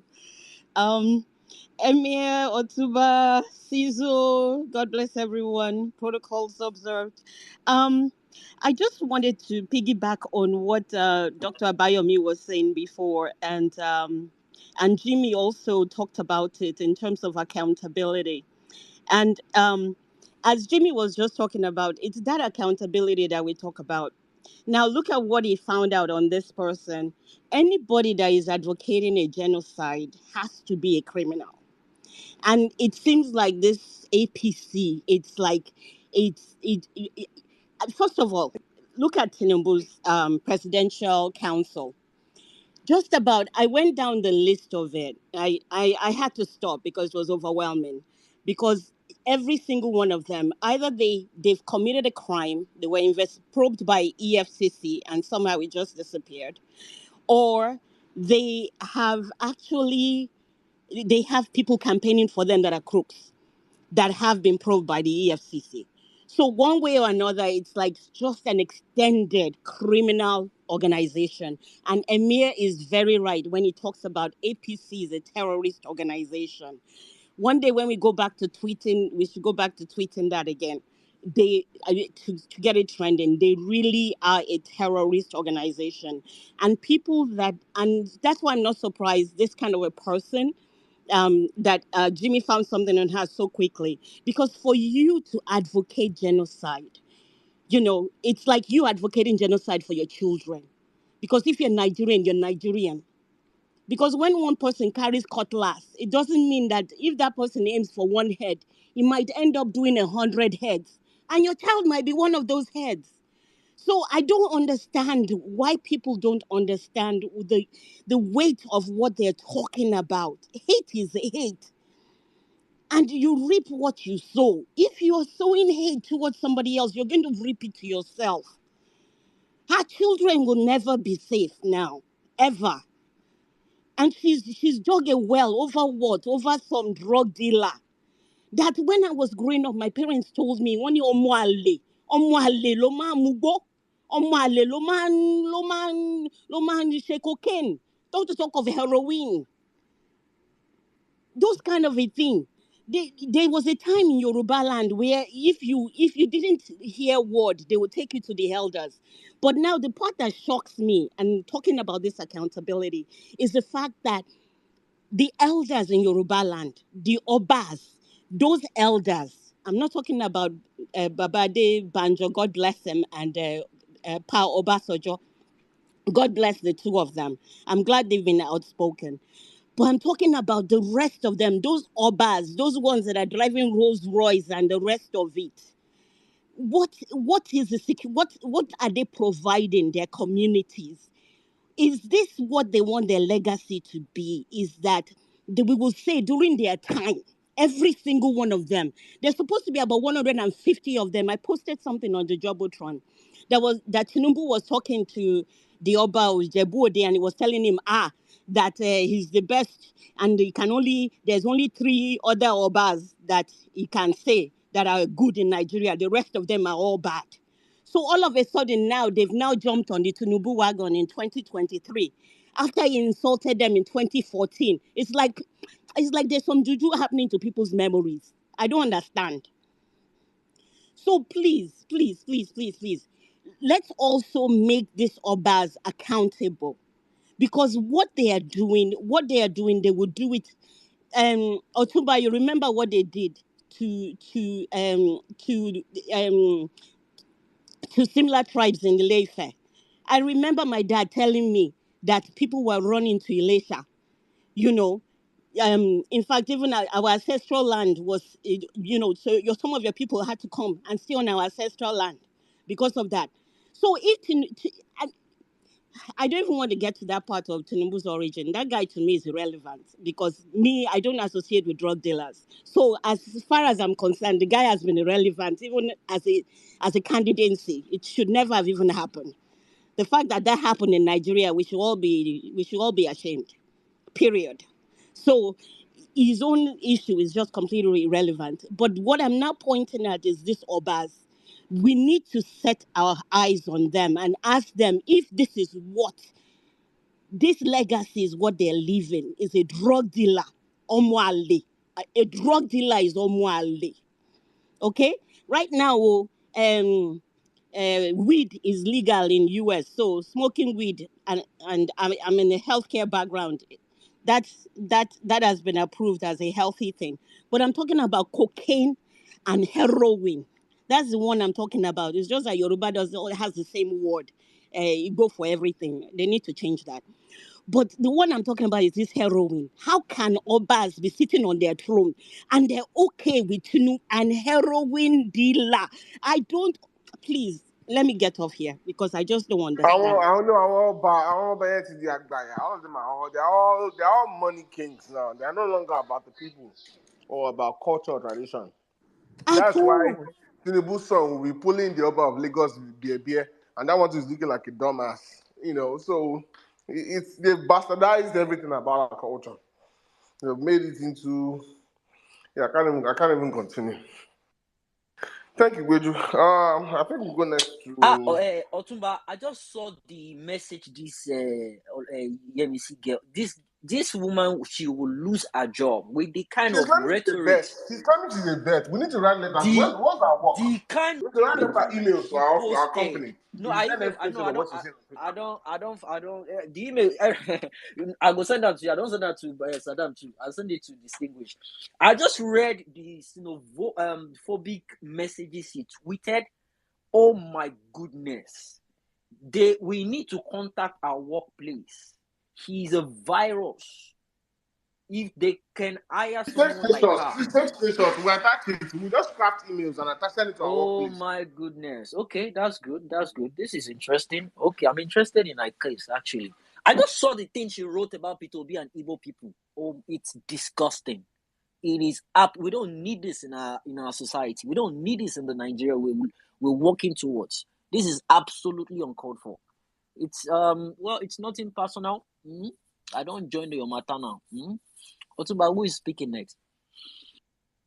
I think it's hold on. I think it's where's Gbadibo? Gbadibo's PRO Prince.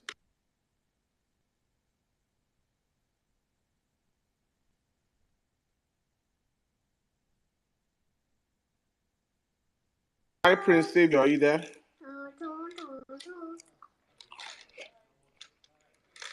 Hi, Prince Savior.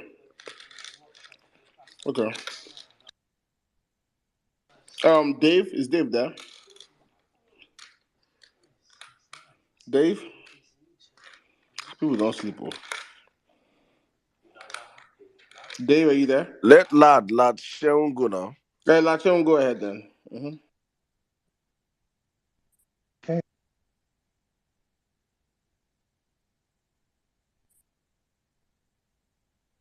Lad Sheung, can you speak up, please?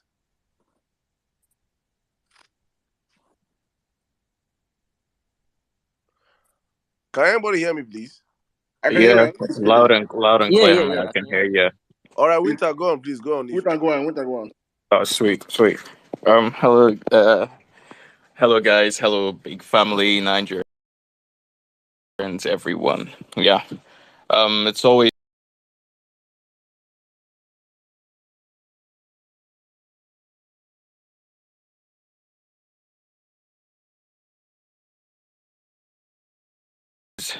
chilled. I mean, on a lot of things going on, which is very key.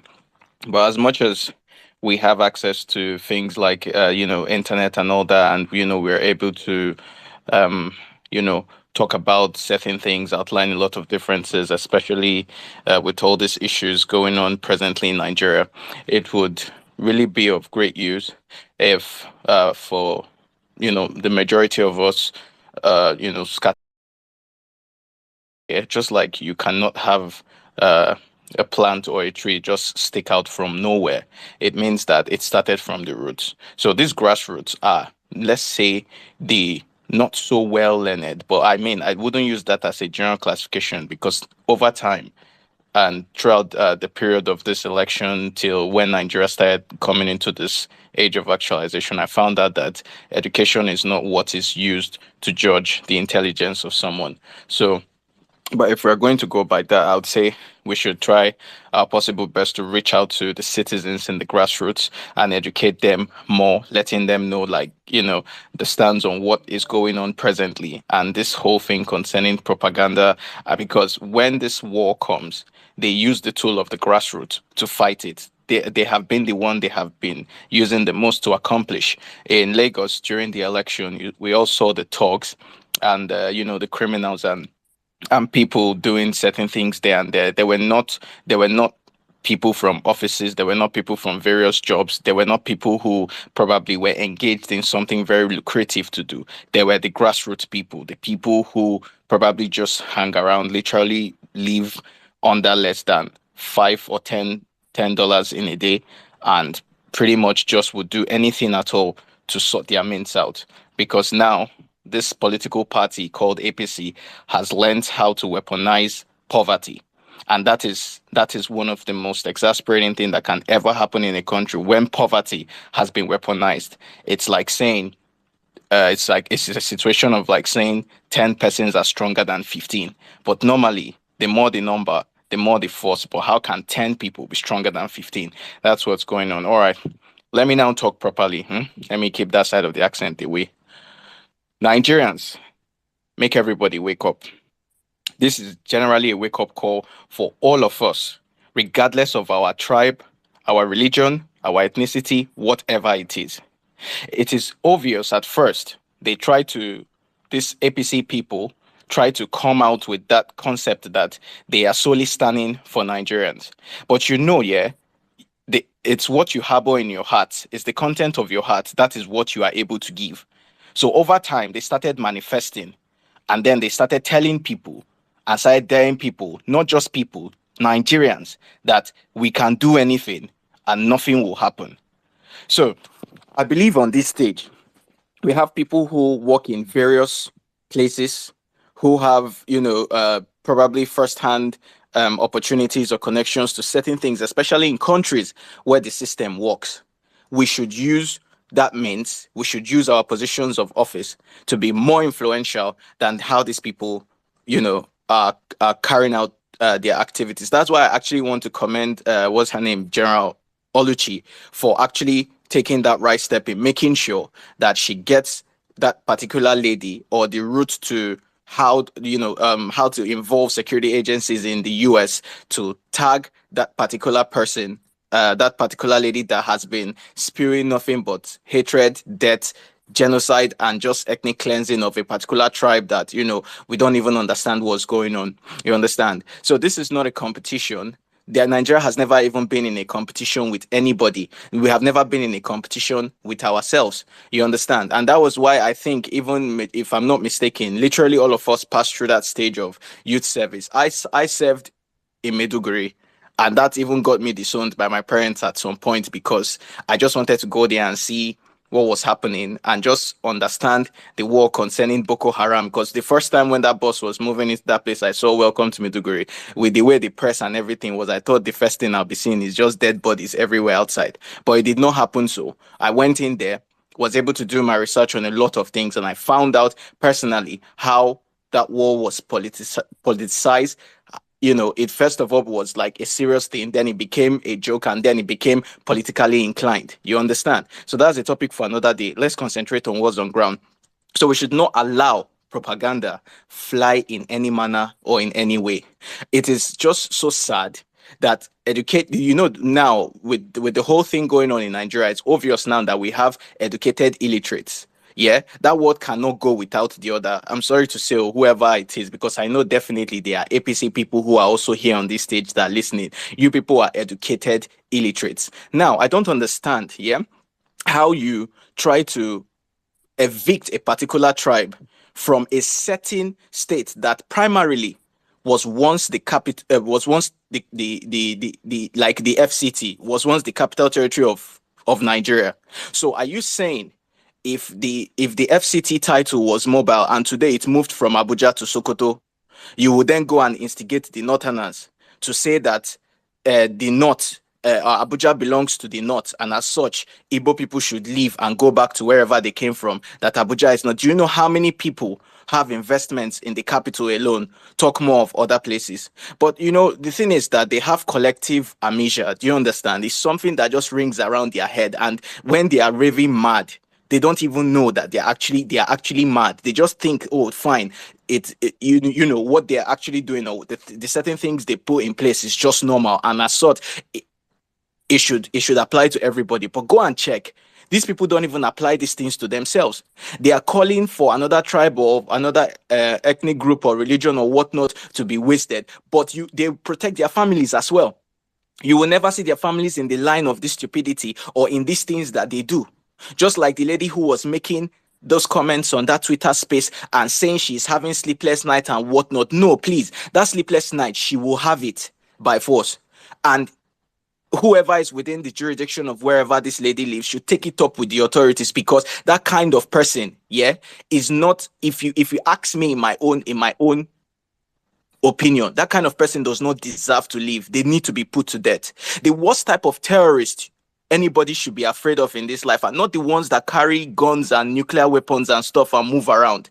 They are the ones that harbor an ideology in their head that you don't even know. They don't. Sometimes if there is no shake up in the society for certain things to test their kind of person, you will never know what they harbor in their mind towards you. They can be laughing with you, they can be eating with you, they can even intermarry with you if possible. But on the day when there will be a little spark for anything, they will come out in full fold. So they are the worst type of terrorists, because they have adopted hatred, they have adopted injustice, they have adopted, just mention anything, they have adopted it as their new religion, and that is the only thing they know. That is all what they see. So for me, I would rather even prefer that a terrorist pops at me in front and I know that, okay, he's fully armed and I can identify that that is a terrorist, than for me to hold a green passport with a fellow Nigerian who will say or call a particular tribe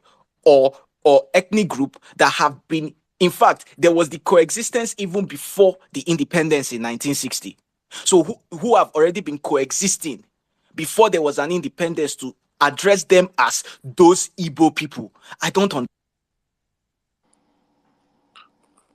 My brother, please wrap up in 30 seconds, please. Thank you.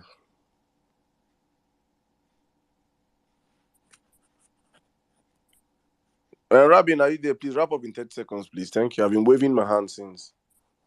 Yeah. Sorry. Yeah, I didn't even know I was meant to. Yeah. So let us try as much as possible, yeah, to reach out to the grassroots, because from that way we'll be able to educate the masses more and enlighten them more, and then stop the hatred and stop the hate speech and all these things going on. Thank you.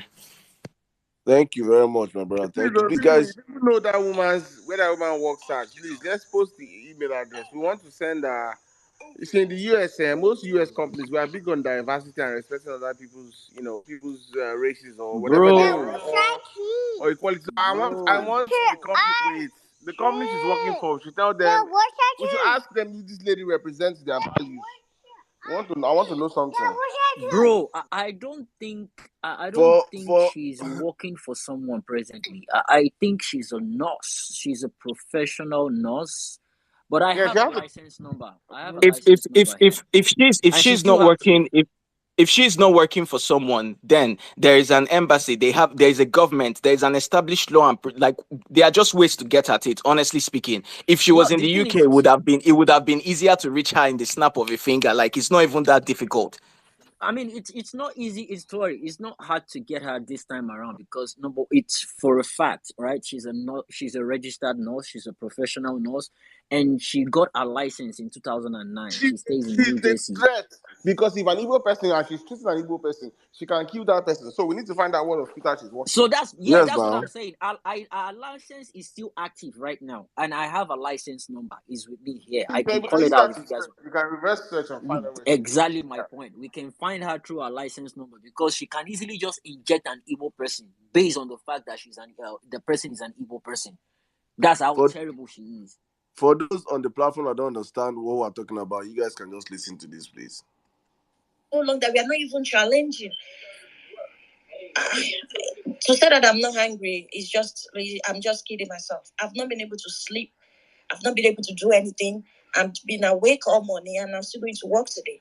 This is totally uncalled for. And we really need to check this. If APC wants to still remain in power in Lagos State, they need to check and clip the wings of these Igbos, the Easterners coming into our land and taking everything. I did not know that if I enter Lagos, I can take She's something. a fine, disgusting person. And we need to No, go and they'll clip your wings. They'll clip your wings before you even try. Please, Jimmy, apparently she said she is going to work. That means she is working. She works in America. So please, that's also the job she's doing for, please. So she can work as a nurse. She can We work have as to a find. nurse. We have to find the hospital that she's working in, wherever she is. All right, I'll We figure have it to out. find I'll it. find We have it. to. I'll We have find to it. honestly find it I because that will. woman I'll might find kill. it. She Yeah. might kill a lot of people. She needs to come back to Nigeria and work in Tinubu's hospital.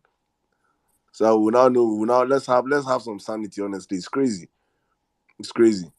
All right, let's go on real quick. I don't know who's gonna go next. Otumba. Guys, if you're up on the platform, please, your hand should be up so I can just take a cue. Jamin, you'll be here for the longest, so please, Jamin, you can go on. Hi, greet everyone. I'm just surprised that this so-called voice note by this what will I call her? Well, let me just reserve the word. This vile human being is just getting the desired attention. I was on that space, and after the space, I think 2 days later, I tweeted about it. It's up on my timeline.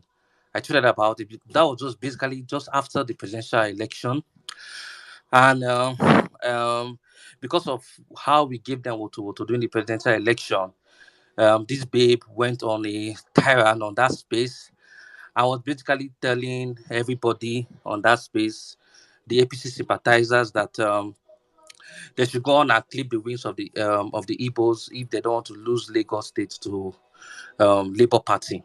And of course, you guys saw what happened during the election, what was carried out, and in terms of the ethnic profiling and suppression that was carried out on that day. So on that day, I think I made tweet, and I've also as well sent a tweet to the Department of State and also Secretary Blinken. I think we need to make this lady an example because she's a threat even to other ethnic minorities in America who do not share her beliefs, who do not believe in what she does. So this needs to be taken seriously. I just want to take it out there and also let us be on the offensive, just like we've been doing, than reacting. Thank you, Saddam, and everybody on the space for enabling us to trend every Saturday and other days that we hold the space. We need to be on their neck and not being reactive. So I just have to put it out there. Thanks. Thank you very much, my brother. Thank you so much. Please, Jimmy, please do that hard work for us, please. Let's help her. Let's help her. It You know, seems at this point, I know I have one, but please, if you're to be there in tech and you understand how to search information, let's get to work. All these people, they're not, see, the ones in the US, they've been skating back, thinking they are fine. If we can't get them reported, they will take their job from them because the company they work for, we want the company to explain to us if the values they represent matches what these people are saying on timeline. I think the UK is a lot easier to get people that are dealt with. In the US here, if you're spewing bigotry and you're spewing hate, you have no business here. This is probably the most diverse country on planet Earth. And especially we immigrants, we know the kind of bullshit we deal with. Not to have you living in another man's land, living in New Jersey. do you understand? You Right leave there, come Nigeria, out finish. there. Leave your Mm-hmm. bigotry in Nigeria. Mm-hmm. Transport it and carry it to America in Do you know that another man's land. there are I'm saying that you Nigerians, cannot sleep at night. That there are sleepless night, Nigerians you will that never sleep again. there are You will never Yoruba sleep again. names. There are Yoruba and Igbo names that are in government in New Jersey. Should you not tell those people to leave? New Jersey is one of the states where back in the I think 70s, some 80s, Yorubas are also occupying political positions in Georgia. yeah. See, New York, New Jersey is even more because when Nigerians first migrating to the US, a lot of them were in the East Coast. So you look at your New York, New Jersey, Pennsylvania, Maryland, DC. That's where then Virginia. A lot of Nigerians up and down that East Coast. You know how many Nigerian restaurants and clubs? I mean, how many? I spent summers. I spent summers in New Jersey. New Jersey, especially Newark and Co, has a huge Nigerian population. But you know how many Nigerian churches? Abuja is a big restaurant in New Jersey. You know how many Nigerian churches and mosques and establishments you have in New Jersey? So you have people, Nigerians, living in New Jersey, New York, that are heading companies, have own businesses. Some of them are in the political sphere. Imagine them telling Tinubu has those turned people, human beings those to people to go back vampires. home. Those people to go back home. Imagine telling those people to go back home. Crazy. New Jersey. Now, New Jersey is most of their, I think, okay, the governor is Phil is white, but a lot of the city council people are black folks. Not telling, okay, but New Jersey used to be predominantly white before. Tell those black people to go away or go back to the south where they're from. That lady, she doesn't deserve a job. She has, we'll fight, please, oh. If you have Let's use tech, her. Let's make an example out of her. yeah, if you have tech, you're tech inclined that you know how to use, you guys know how to visit the dark places. Please enter my DM. Please, I have information around. Let's dig out. Want to make an example of that lady. We will. Because I can't imagine that much value. You can't sleep. Person carry Ghana must go. Can't sleep. Cross carry We'll Ghana make must go example of cross you. the You're not airport. different. You're not different than the KKK, Ku Klux Klan. You're not different than them. We'll make an example of you. It's crazy. All right, Otumba, okay. I think Lakon 28. You have been here for long, so please, guys, if you're up on the, I think Lakon. Let's take Lakon. Lakon, you have the space, please. Good evening. Please, when you see us wave our hands, you know you should start wrapping up your submission. Please try and pay attention to we up here. If we wave our hands, we're trying to keep it as short as possible. So, Lakon, please, you have the space, please. So Good now evening. there's a New Jersey. Please, if someone finds the lady's phone number, I have the phone number for New Jersey's Board of Nursing, where you can complain about nursing staff. We are going to visit her. We are going to show this lady. You want to mess Yeah, with but us? Otumba, but I sent you all our numbers now and emails, everything. Check your inbox. All our telephone numbers, all our mobile numbers. She has about, I think, 3 or 4. She doesn't really do Yahoo on top. Nurse for the Yahoo. What I'm checking night. now is the nursing board website. They have a website where you can confirm their nursing licenses. From there, you can trace them and If we don't get anything, we can just report to the nursing board website. We get the details there. We let them know we're reporting the so person with so license, nursing license number, and this is what they are actually spewing on social media. We just copy and I mean, it's all glaring. There's a way to She did it file with her twin. there's a way to file a complaint against nurses. I'm going to post the number. If Yeah. those in the US, you can. Yes, sorry. You're a young person. You're a Okay. young person. Your life is just starting. You look at a Yeah. man She's that 40 years old. She's 40 he's years old. 40 years old. 40 years life is still just starting, yeah. And you now look at a man that is 80 something years. In the morning is 80 something, the night is 70, the evening he's 90 something. He's closer to his grave. He has spent his best life, his best time on earth. Tinubu, give and take. Tinubu does not have 20 years. Give and take. You now want to use your own life now, mirror your life towards a man that You know what's even crazy? he's at the end of his time. You know what's crazy? That last name is synonymous with Ogun State. It's not even a Lagos name. It's not even that last name. It's not a Lagos name. It's an Ogun State name. So I'm not one. I've never been one of those that call for people. I carry this matter for everything. This one, so how can you be so vile? Like why? That you cannot because of why you're a nurse. You're in one of the professions where race, creed, color of skin should not matter at all. That's your profession. The medical profession is one of the few professions where they don't care. They only see you as human. They don't see your race, your color, nothing. So what is And I remember there used to be a New Jersey nurse killer. There's a documentary on Netflix. God, now we need to go and figure out how many Igbos I've gone through as a patient and what kind of medication seriously, this lady, she's dangerous. She's I dangerous to swear. society. And I'm serious. She's a danger to the society. She has no business practicing medicine. I will make sure to end that. That's our goal now. Yeah, she has no business practicing nursing. She doesn't. She's gonna find another profession where you have so much violence and hatred for someone of a different tribe. Why? When you're not even from Lagos State. Our last name is not synonymous with those from Lagos State. It's the last name. Dinner is common among those in Ogun State. I cannot even sleep. I cannot even sleep. You will never see sleep again now, man. You will never see sleep. Evil. Please, Ola, Lekon 28, you have the space. Go on. All right. Good morning, Sadan, Mr. Tumba. You are doing well. In fact, I commend your effort for everything you are doing on this space. So that kind of woman, I fuck up need to be treated because such person can do anything to alter other people's life, irrespective of what will happen, in as much she will gain something from it. The woman will never stand for the truth. No, and I get to know something that whenever either Babadati or Peter Obi go to either Arise or Channel for interview, the following day or that very day, all these Agbadonarians, they will make sure they cook something. So to let us know that what we are doing is effective and is meaningful. They should just stay there. They should be doing their propaganda or whatever they want to do, whatever they want to say. And all those foolish people that are following them. Could you imagine? I've gained admission since 2019. Up till now, I'm still in 200 level. Please, and somebody will be telling me that there is something better for me.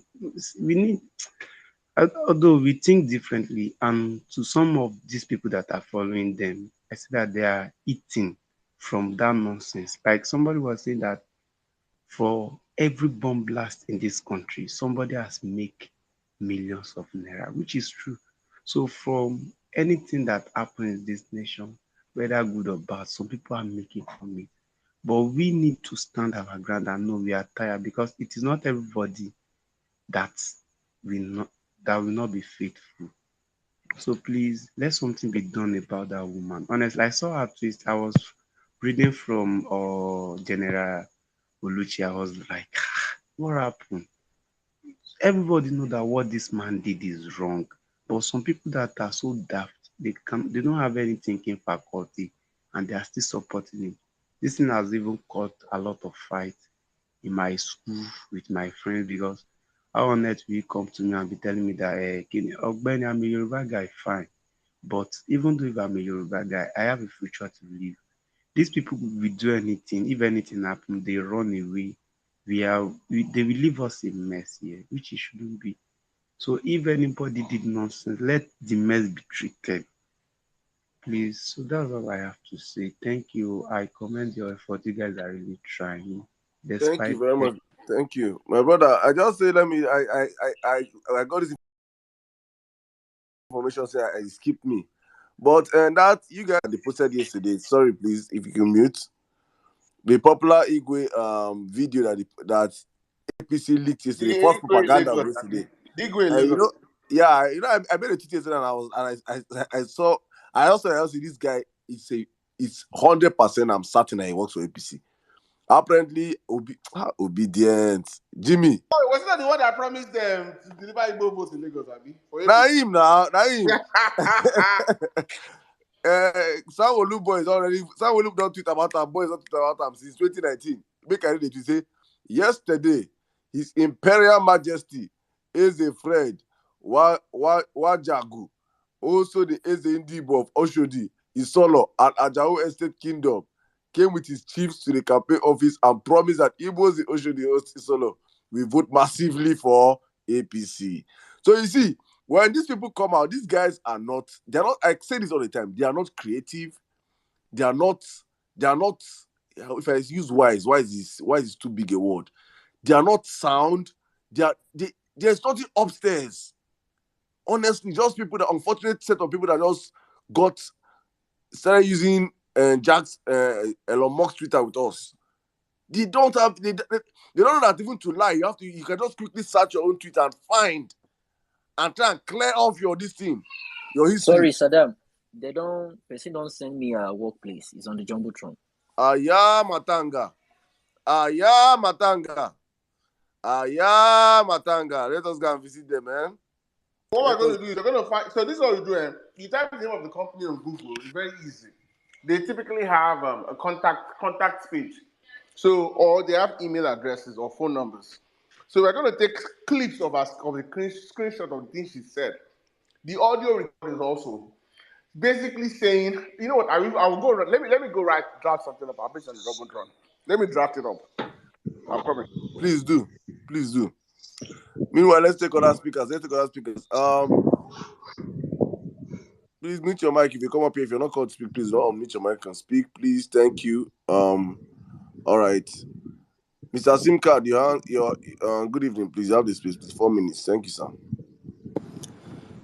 Yeah, good evening, everybody. Yeah, it's good to be here, and I want to thank everyone who has kept his own by putting up a word out there and standing by it, because it has not been easy since this whole process started, and up till this day we are still in court, but the pressures and the propagandas that are coming for a tweet that you tweet back and all of it means a whole lot.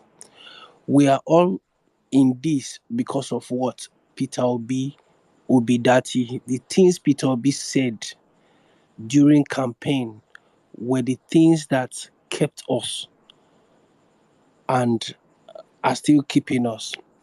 A whole lot of us, we don't tweet about Peter Obi anymore. You understand? We're just waiting for the case or here for the case. There was something I did today, and I liked what I did because I was like, okay, what am I tweeting about? Fine, all these hashtags and everything, we tweet about them. But I was like, why don't I tweet about Peter Obi? Those things that made us stay put, those things that he said even before campaigns and during the campaigns, because those things were golden. Those were some of the things that kept us, that attracted us. Because still, Peter Obi is one person that I think he's the only person that have spoken what attracted the Nigerian youth genuinely and got us to support him.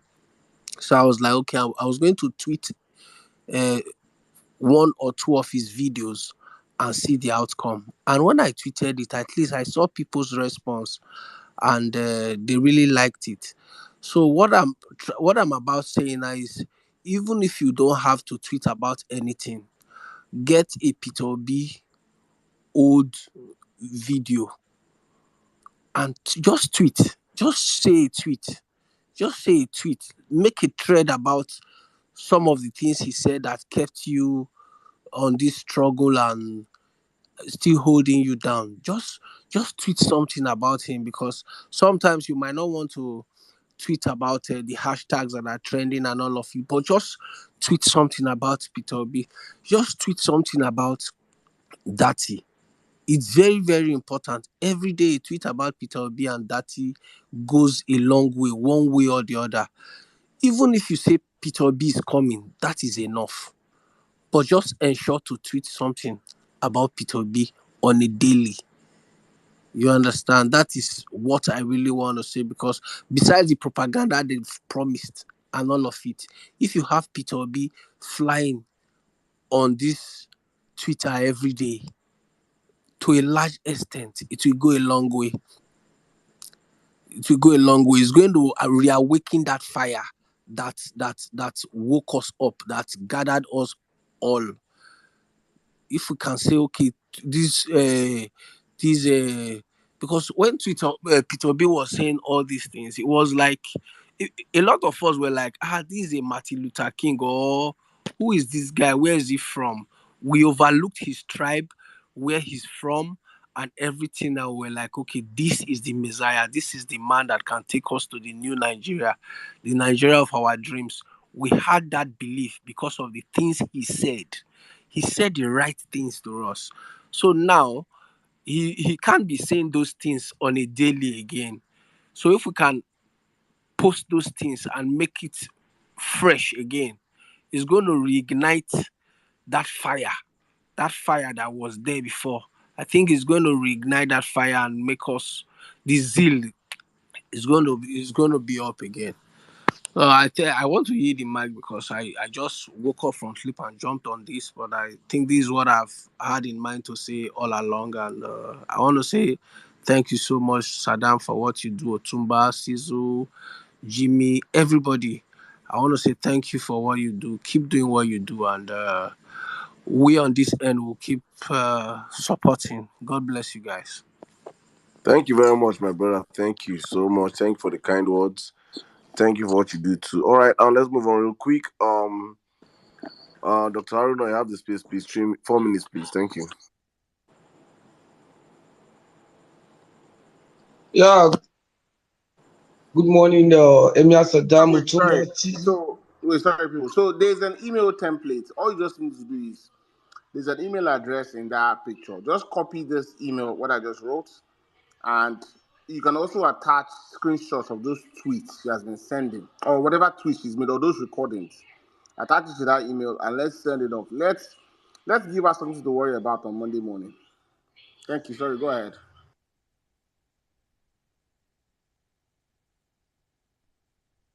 Okay, good morning, Emir Saddam Mutumba, Chizu, and other people on the space. I just want to thank everybody here for the great work that you guys are doing. I think I can see clearly that the obedient are the ones that is giving the Agbadorians a lot of headache, and will continue to do that. We'll continue to do that, and nothing will stop us. It's quite unfortunate that they don't know, maybe, that the obedient are not just obedient for nothing's sake, but rather we are obedient with brains, and our brains are intact. Our brains have never been hijacked, and it won't be hijacked by just one individual. I can say it unequivocally that the only cancer in the political atmosphere right now is no other person than Bat himself. He has become a cancer, and the only antidote to this cancer called Bat is the obedient movement. You know, I think in their coven, one of the things they try as much as possible to figure out, which is difficult for them to figure out per se, is the fact that the obedience has made the whole system difficult for them to masturbate their evil agenda, because the fact still remains that the rigging of election didn't start today. It didn't start today, but it's quite, you know, it's unique now because one, they felt that how come it come to a particular individual time, and these guys have wisen up because they never knew this tsunami is going to swallow them, just as it is doing right now. And as a matter of fact, the obedient is one group that anybody that is sensible should be afraid of. And I'm proud to be an obedient person, and I'm also proud to be part of this movement. Now come to talk about what is happening right now concerning the Yoruba race, the Igbo, and all of that. See, Otumba and Emir Saddam and Chizo, it happened to me. I'm an Igala man. I'm from Kogi State. As a medical practitioner, on the day of election, people saw me. Even they talked. The only thing that helped me was the fact that they knew me in that environment. I'm not just a stranger. I'm a well-known person. They came, and some old women, Yoruba women, they labeled me as Omo Igbo. My response was, I don't understand. Do you think it's everybody that you see in Lagos? The fact that the person does not speak your language, you mark the person or you tell the person to be Omo. That was exactly what they told me. And I said, look, let me tell you, what is your problem with the Igbo race? Because as a matter of fact, you people at this old age, you have lived your life, and you are using your old age, your failed old age, to sow a seed of discord between the young, growing youth, irrespective of their tribe. You are sowing a seed. Whatever happened in your time, I don't care. But the most important thing is that I'm an Igala man. I am married to a Yoruba lady with 3 kids. But what happened that day, if not because of the fact that I understood and I'm aware of the kind of, seeds they want to sow in the mind of the youth. The moment I got home, I would have told my wife that, look, it's not going to be business as usual. But the truth is this: these old people, they have been succeeding before, but now it's quite unique that our eyes are well open right now. Because as a matter of fact, hunger does not know any tribe. And if there is anything I do in the course of my professional services, I don't care of your tribe, because this is the oath I took. Nobody goes to the hospital and said, the person that must take care of me must be a particular tribe. But the most important thing is the fact that this person is ready to give you what you need just to make you good and make you better. As for Tinubu, I think whatever they are doing right now, their end has come. And the most important thing, I think what they've gotten, the message they've gotten clearly now is the fact that this generation is not a generation to toy with. It's not a generation to toy with. We will keep giving them headache. We will keep letting them know that all their propaganda strategy is already dead on arrival. We have the number on our side, and we'll continue to press their neck. Nigeria is for all of us. We cannot continue with this particular trajectory. We can't continue with it. We cannot. Do you know, the truth is that Obedient movement has already made a change, and that change has come to stay. And the fear of the obedient right now in the political atmosphere is the beginning of wisdom. That is the truth. It's the beginning of wisdom. You cannot take it from the obedient. We have caused a tsunami already in the political atmosphere, and we will continue to cause it. See, as a matter of fact, let them compensate. You will see a lot of propaganda.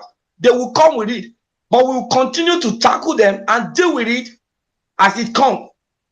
Now, as for the obedient, I am just urging everybody. This is the best time for us to be united. Let's stay together. Let's stay strong, and make sure that we change the narrative, which we have already started.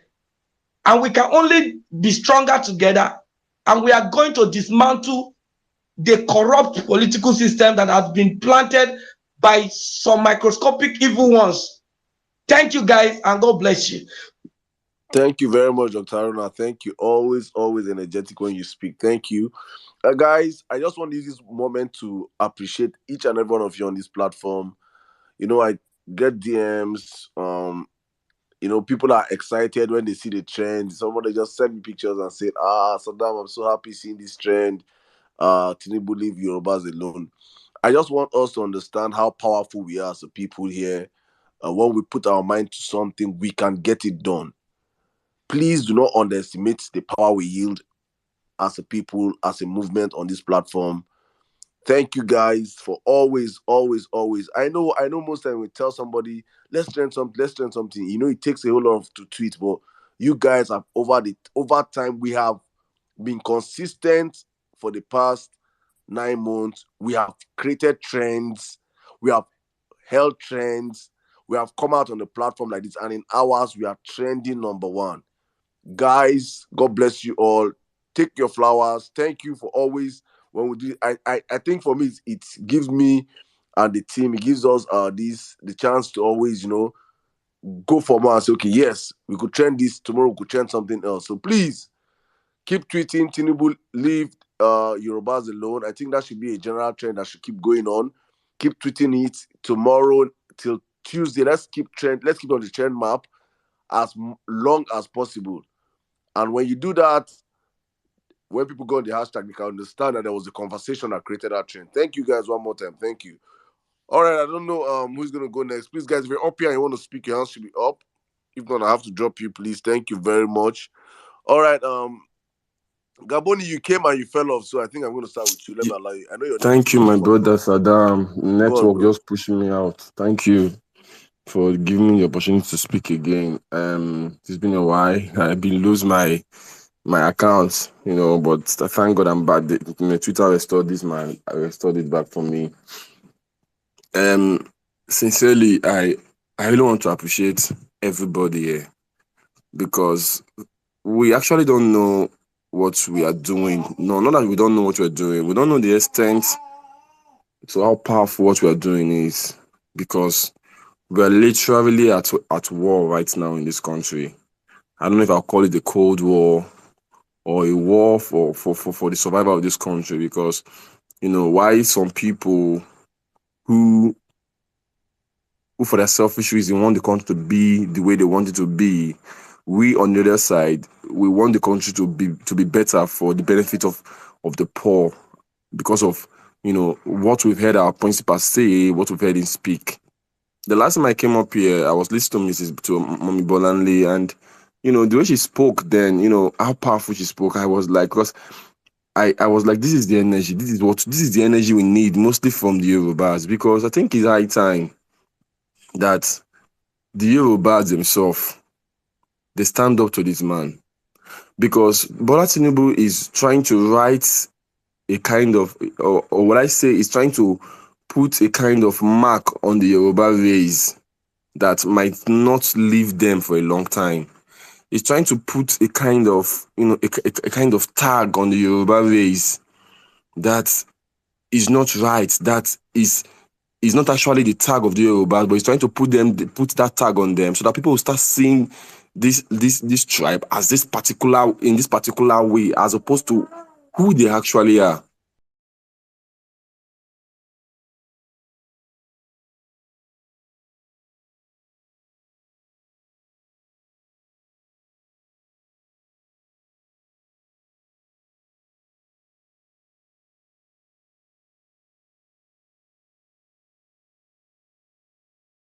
of Lagos, the Fernandez, the Cokas, the Undanes, the like that. Someone from, because I believe someone from Osun State coming to Lagos to also is no different as someone from Enugu State coming to Lagos to also. I think it's good for Lagosians who are the real Lagosians, the native Lagosians, to come up and make it clear to other Yorubas that are claiming ownership of Lagos and trying to tell other people that are still, people that came to Lagos too like them to leave. I think it's because everybody that has come to Lagos have contributed to what Lagos is today. Because that mark they're trying to paint, Lagosians and the Yoruba race in general, I think it's high time the Yoruba stand up and say no, because this mark might stay for generations to come, and the children yet unborn will be affected by what people will say about us. The Yoruba people now, so they do that time, So I think this topic, Tinubu leave Yorubas alone, is actually right on time. Is on point.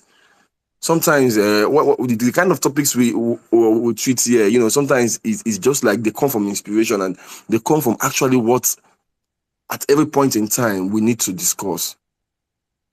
This country is at war, like I said, and I must say we are doing so well in fighting this war, because what PDP, you will all see how APC are jittering and what they are doing. It's for you to understand when we are saying PDP is a worst opposition party, you have to understand what we mean. People that were in power for 16 years, for you to know they are the worst opposition party, this is what you have to know, because APC, they won election, but they've not been at peace because of what we are doing. And you see that about 18, according to Saddam, we go lap for there. Because at the end, when this war is won, that's when some of you understand the extent of what you have done. And I always try to tell people, please get this mindset of Tinubu must not be the president, because it is only that mindset that can push you. That can push you to continue fighting this. Because if you ever get a mindset that anyways, you will not have that power to fight. Because the mindset I have is Tinubu will not, the will and the not are capital letters, will not be my president. That's why everything I do on online, everything, it is based on that notion that this man will not, it cannot. If there was a protest that was done, I think it wasn't in Abuja. I mean, when you see those, I know most of you saw that video, the man was knocking his stereo, saying, Tinubu will not be my president. He will, those kind of, this man no go freeze, because you cannot even comprehend the effect of this man's president being a president. Because when you think about the effect of this man being a president, that is what should push us. That is what should push you, and I believe that is what is pushing most of us here. And I know they are feeling the heat. And at the end, we'll understand the effects of what we are doing. Thank you, everybody, for what you're doing. And I know at the end, we're going to gain victory. I hear the mic. Thank you very much, my brother. I just see, hi APC, God. Hey, I just see result sheet from Rumokoro for Obiakpo. For the original result sheet, Peter, APC gets 12 for one polling unit. LP get 588. PDP get 9. ZLP get 3. ADP get 1. Sum of everything, total valid vote 613. As Wike can collect pen, Wike can turn the APC 12 to 170. Can turn LP 588 to 00. Use big zero, cover the 500. Use one. The way it takes double them up. You can't reach where they write am for words. You know if you change them. And they submitted this on the IREV. Yakubu Mahmoud will go to jail. Honestly speaking, Yakubu Mahmoud has to sleep. He has to sleep next cell to Tinubu. When we get back our country, these people deserve to spend time. We need to. Someone that came up and said that we forgive a lot in this country is true. We forgive these criminals a lot. It's not as if as human beings we shouldn't forgive, but the government is before for every forgiveness, there's justice. After justice comes forgiveness. We just we let it slide. This particular issue, this is judgment day for the elite class in Nigeria. If you have been stealing elections before, this is the last election you will ever steal as a politician in Nigeria. Thank you. All right, let's keep the conversation rolling. I think thank you very much, my brother Gaboni. Let me take Ken Ken Shark, please. You have the space. 4 minutes, please. Thank you. All right. Good evening, good morning, good afternoon, depending on where you're spacing from. Emir Saddam, I greet you. I swear,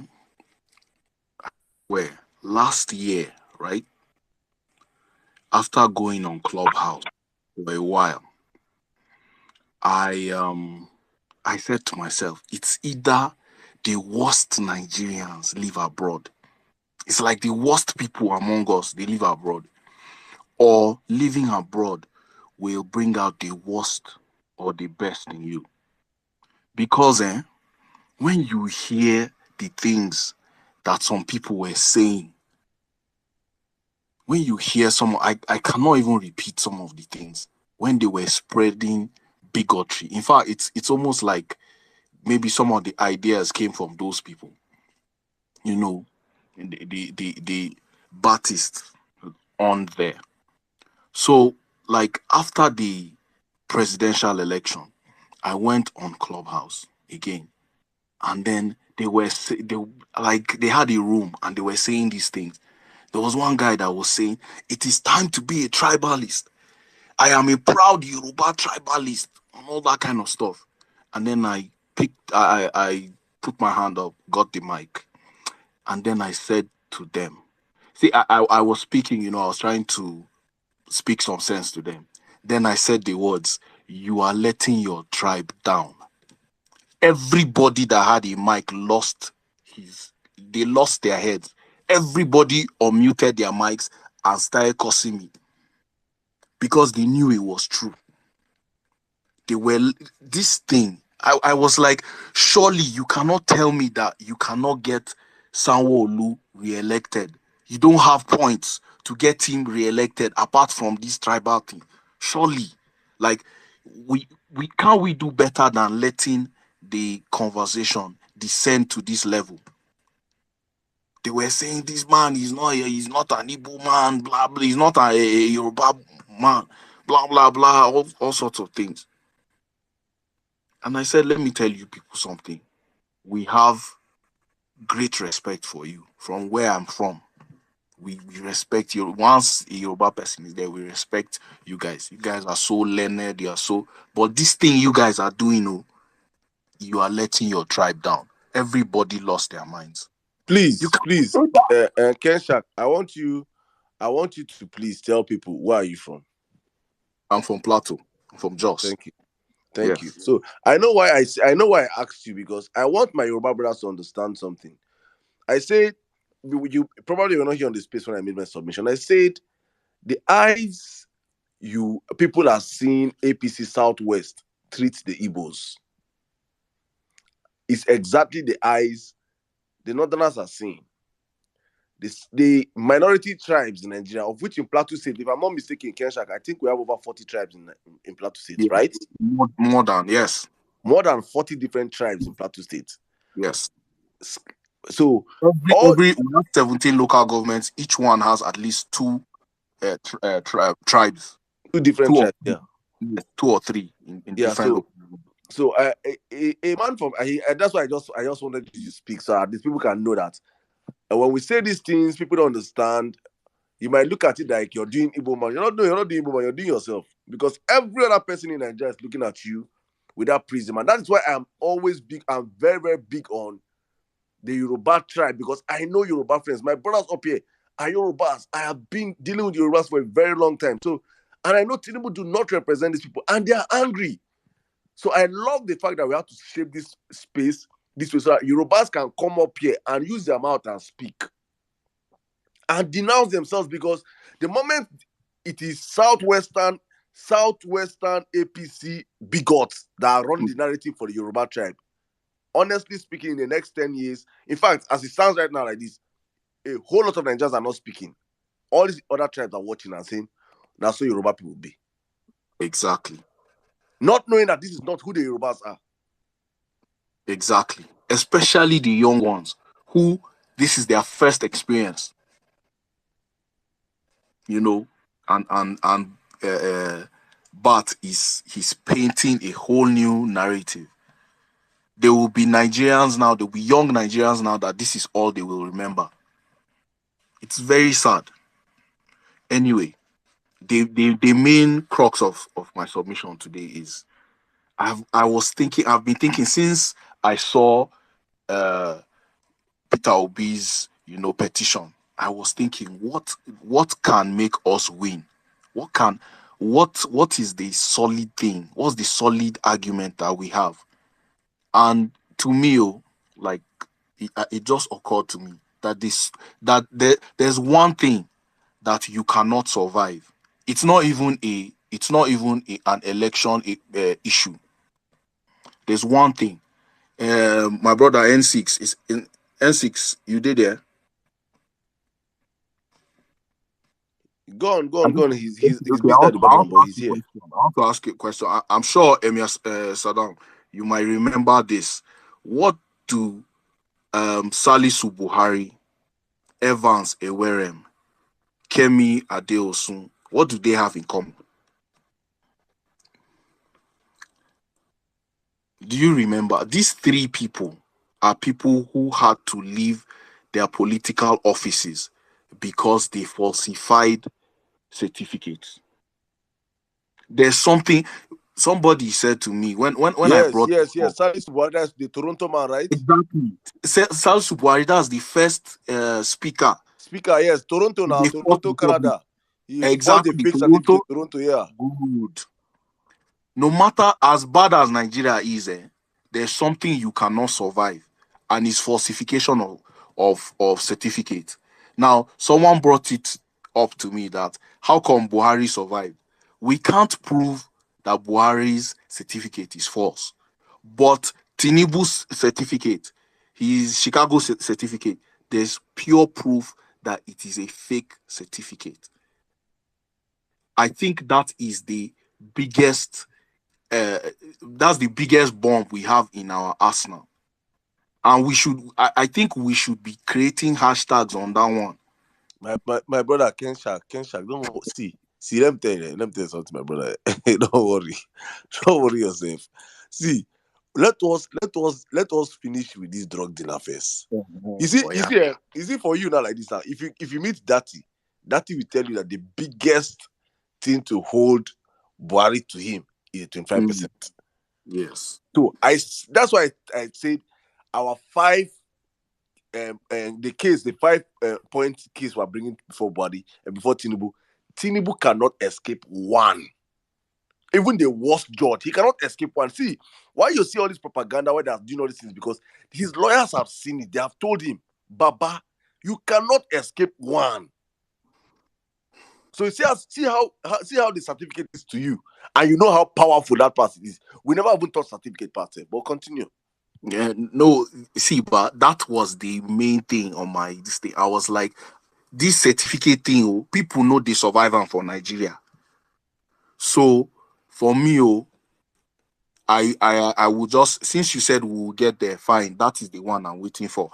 And then I think I don't know how we will do this thing.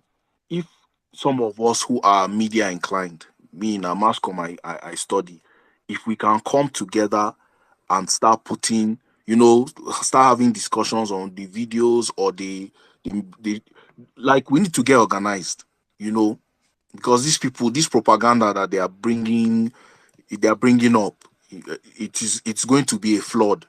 We need to get prepared and answer them. Like he said propaganda for ours is the truth. When you have the truth, there's nothing, you don't need anything. You don't even need to crack your brain. Just wake up and look for one truth somewhere, and then post it out there. That's just it. I yield the mic. Thank you very much, my brother. Thank you. You see, when we say propaganda, we're gonna be doing right now. We're focused on Tinubu the drug dealer. We were focused on Tinubu the drug dealer last week, and we know the impact it had. Today, we're telling Tinubu to lead the Yorubas. They don't know how Yoruba brothers are coming out to speak out. The day and the week we shall focus on on his certificate. All through that period, the whole world will know about that he's a criminal that forged certificates. And we will focus our energy on that. We will trend the Tinubu Mr. Fake certificate. He go trend on Twitter. He go happen. Don't worry yourself. And to them, they will look at it as propaganda, but it is true. It is fact. If you come Peter Obi that Peter Obi Peter Obi don't get certificate, you go bring proof, Abi. We will go show you come out with proof. Jimmy will bring proof for you from Chicago that Tinubu, the Tinubu that went to Chicago University, now woman, she's a female. Is Tinubu a transgender? So when we get to that place, whenever cook reach that side, my brother, we are still coming. We are still coming. They don't know what is coming up. Let's keep the conversation rolling. Thank you. All right, my Bolani, you're speaking before. Let me allow people that have not that are yet to speak. Are they United Kingdom? All right. Good evening, sir. Yeah. Good evening. Good morning. Yeah. Thank you very much for giving me the opportunity to speak on this platform. My name is Ade, as you've seen it on my handle.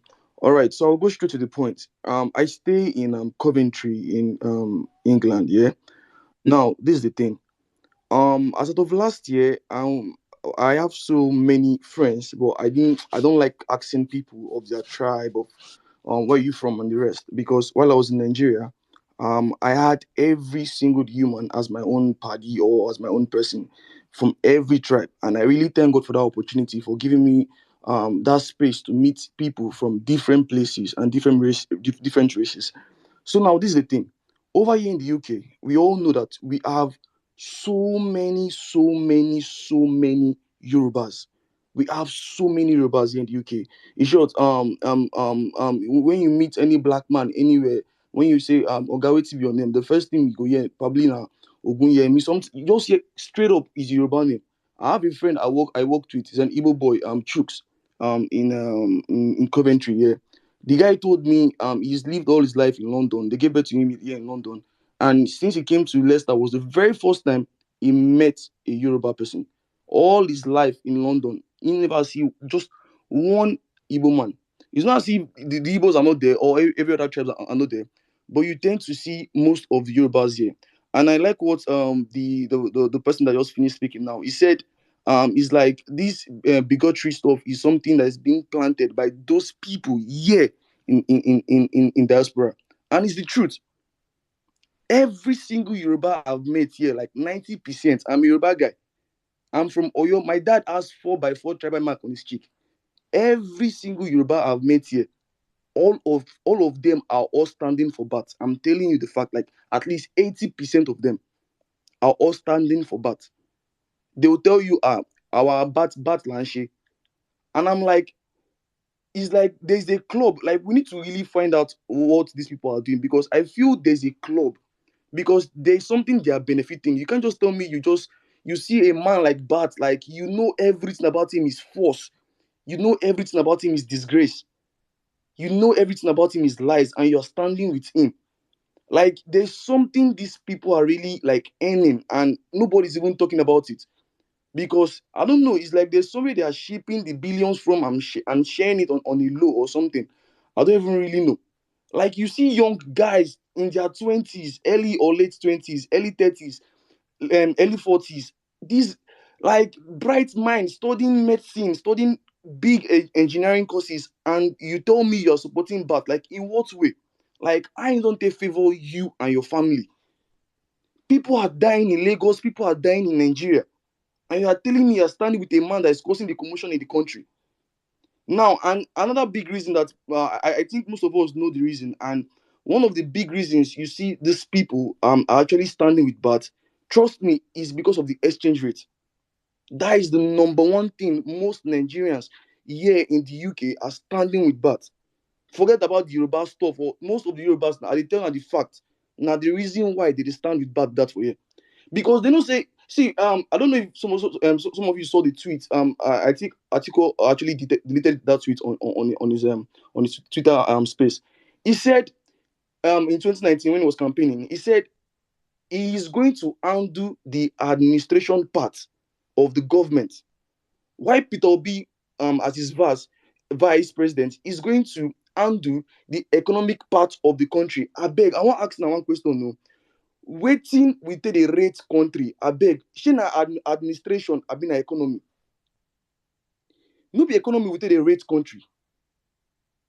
It's not GDP we use in rating a country to know how good they are doing. So if you are telling me Peter Obi is going to undo the economy of Nigeria, it shows that now this guy go dey run the team, but you be like a godfather over him. But Peter Obi in himself no mind. He no be say I just want to do the job, and we all know the guy is already made already, so he's not even actually even going there to make one money already. Because if he wants thief, he go don thief already for Anambra. So what's the need of him leaving those money when he can steal it? So the reason why most Nigerians here in diaspora, be it UK, be it US, be it Canada, be it anywhere in the world, Italy, these guys, the reason why they want BAT is because they know BAT will destroy the economy to zero. Exchange rates go like 2K per pound or per euro or per dollar. They will see every small work where they work for here, they will work like ants. By the time they send the money come Nigeria, it go be like boom, boom, it go explode. They go they buy houses like on the state, like every 3 months. They feel they buy house for Lekki. I'm telling you guys, because currently on my lemonade, yes, because we have different apps we use to convert money from England down to Nigeria. On my lemonade, currently today, pound is 9.15 to naira to black market rate. So imagine say if I work small kind of work for I'm studying here as a student. Imagine if I work small work for here now, come back to Nigeria now, boom, even as a student. So these people don't even want Nigeria to be better because they believe the moment Nigeria become better, anything they are doing here, go to they make sense again for Nigeria again. But by then they send the thing come back house. So they want the country to die. If you ask them, that's like they want the country to perish. So when I see people talking about Yoruba and this one, that's why they brought it up, like them using the word the Yorubas and bigotry, the Igbos and all. Most of my party are Igbos. 60% of my guys are Igbos. I'm Yoruba. Most of my guys are Igbos.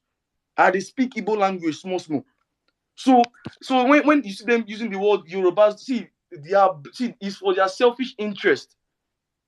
So, like, I like what the other guy just said last. Most of the people here in diaspora, they are the ones that are actually even pushing it. People waiting for Nigeria, they learn. They don't even they do it, they call bigotry. Because see bigotry here for England. Now, England, yeah, they're not about US. I know they stay US, I know they stay Canada. For England, yeah, where Yorubas plenty pass every other tribe for Nigeria for a year. Now, yeah, they go. I was even doing a shift last night, and a man was asking me, your name now Ade? I said yes. I didn't see him to know Yoruba. Say, who you there for? That was when he went straight. He didn't even say more, even talk about anything else. He just asked me, who you there for? I said, I'm for obedience. He was like, now no wise now. Now they make noise for Twitter. Now we they wise. I'm like, okay, which means they say, now we be Baptist now. So because you are Baptist now means that you are wise because you guys want to extort the remaining rice or beans from that country. Like now won't make yours perish finish. See, let me tell you guys something, and the Yorubas in Nigeria that are trying to tarnish the image of the Yorubas. Now let me tell you what these guys in the UK are actually benefiting. Now, if and I'll do that in 1 minute, and I'll just round up. Now, the thing is, you've been a citizen here in UK because on my profile this picture on my WhatsApp, because that's where I do my own broadcasting the most. On my WhatsApp, what I have on my DP is basic amenities of life, because I've always talked about it since last year down to this year on my WhatsApp. Nigerians don't know the meaning of basic amenities of life because they are missing it. We don't have when I mean basic, like the least, like the minimum, the least thing you can gain as a human being in life, the least basic amenities of life. Nigeria don't have it. We don't. We here in UK, you see these guys like the British guys, or probably you being black British or African British, like These guys live their life with no worries, even though they know probably, okay, I sit there on loan or something, but they still live their life. You see them because school year is free, like your primary from creche to secondary school year is free, but your uni you have to pay for it. Probably in Scotland, that's where it's free. They're a citizen. Now, if you're sitting here in the UK, one of the benefits of one of the things you can benefit from a citizen in your educational part is now one, you get what we call student loan. We all know that, right? Now, the second part where you get is you also get housing loan. Because these guys, I have friends in school right now. These guys collect year one, student finance for year one, collect student finance for year two, they collect student finance for year three, and each money they collect, they are collecting both for housing and your school fees. You're collecting nothing less than £18,000. So imagine you collecting that £18,000 for 3 years. That's like 56,000 pounds. So now this amount of money, if you still come Nigeria like 50M, right? Now see how these guys pay this money back. They pay it within within the range the time period of 30 to 50 years. If your yearly income is not up to £30,000, the government not even worry you. That's one of what they call basic amenities of life. Like your own, just go school, go study. They don't even have any issues with you. Other European countries also benefit from that. Like they have all those like light e day. All you need to do, if they work, as far as they work, you go fit pay these things. Imagine me now, like right now, I'm in a place, I'm a student, right? And I can't work more than 20 hours per week. Where I'm actually working right now, I make not less than £300 per week. Yeah. Now that £300 per week, my house rent here is like £520. Yeah, right. Now the thing is, you see, with the amount I make per week working in a company, because I earn £15 per hour, I'm able to pay for like a good house. Like I mean good. Every single thing why I need dey that house. I'm not carrying one thing come pass nothing. Not the only thing why I carry enter that house now my bag. The only thing why I carry enter that house now just my bag. Imagine can you work 20 hours in Nigeria and you pay for a good apartment? It's not possible. But then they earn like 40K. Waiting for, but then your transport and feeding 19K don't erase. Waiting remain 21. And you know the old people, you guys begin to pay debt again. Nigeria no get basic amenities of life. We dey miss am, and these people here, Nigerians here, don't want you guys to have it. And I'm saying it. They don't want you guys to have it because they want to remain being make you they say just like the way we Yorubas like alien oga misa agba egba eba she funds for e wan ko je for like send money for us, find something for us egunje. Now wetin dey kill my tribe, but wetin I wan let every other tribe here know be say all of us are not the same and we are not representing bad. Please, most of my friends that are learned, we are all supporting Peter Obi. The ones who make Nigeria just want make Nigerians they perish, they go for their own personal interest. Now them they support Bat. So please and please, I don't know how you guys can do it. Every strength in you can use to make sure that this guy doesn't get to power. Because if not, dollar see day seven something like 800. I don't even know what dollar is, but I'm very sure of pound. If this man enter, that thing will go like 2K, 3K. Any small ant where work for year, if he send a come back Nigeria and a bomb. So if you see anybody in diaspora supporting Bat, see, just I don't know if you know I won't take insult in life. I don't know because they are not responsible. They are very, very wicked. You are seeing devil real life, like they see real devil. Because they don't better for you, you don't make it better for another person. That's what most of them are doing here. They don't make it way for Nigeria at all. Thank you so much. Thank you so much, Sir Emir, for giving me the Thank opportunity. you, my brother. Thank you. Honestly, I would have allowed you just continue speaking honestly because I think this education is really highly needed. Thank you. When you spoke about basic amenities, I was just laughing. I was dragged on Tunde Ednot's page because I said Lagosians, common water, if people don't have. See Abado boys under my comment shouting, you dey mad, you dey craze. Who go give you water? Is it government job to give you water? I am like, you're right. Even your rights, your fellow Nigerians, God punish APC.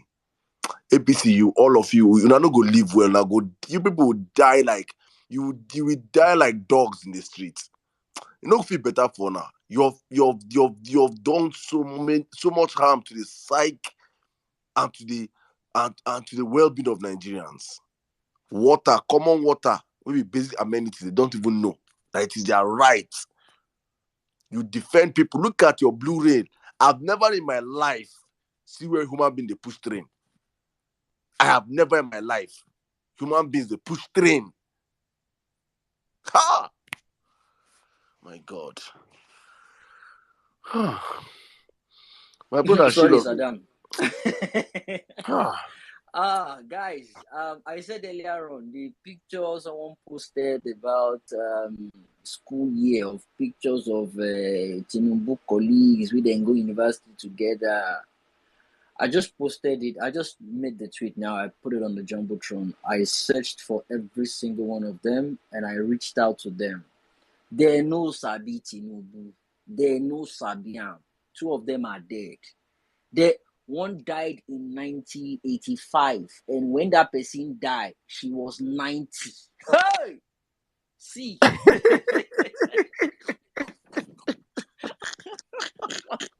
When I calculate the years to 2023, if the person they alive, she go be 128. Hey! Hey!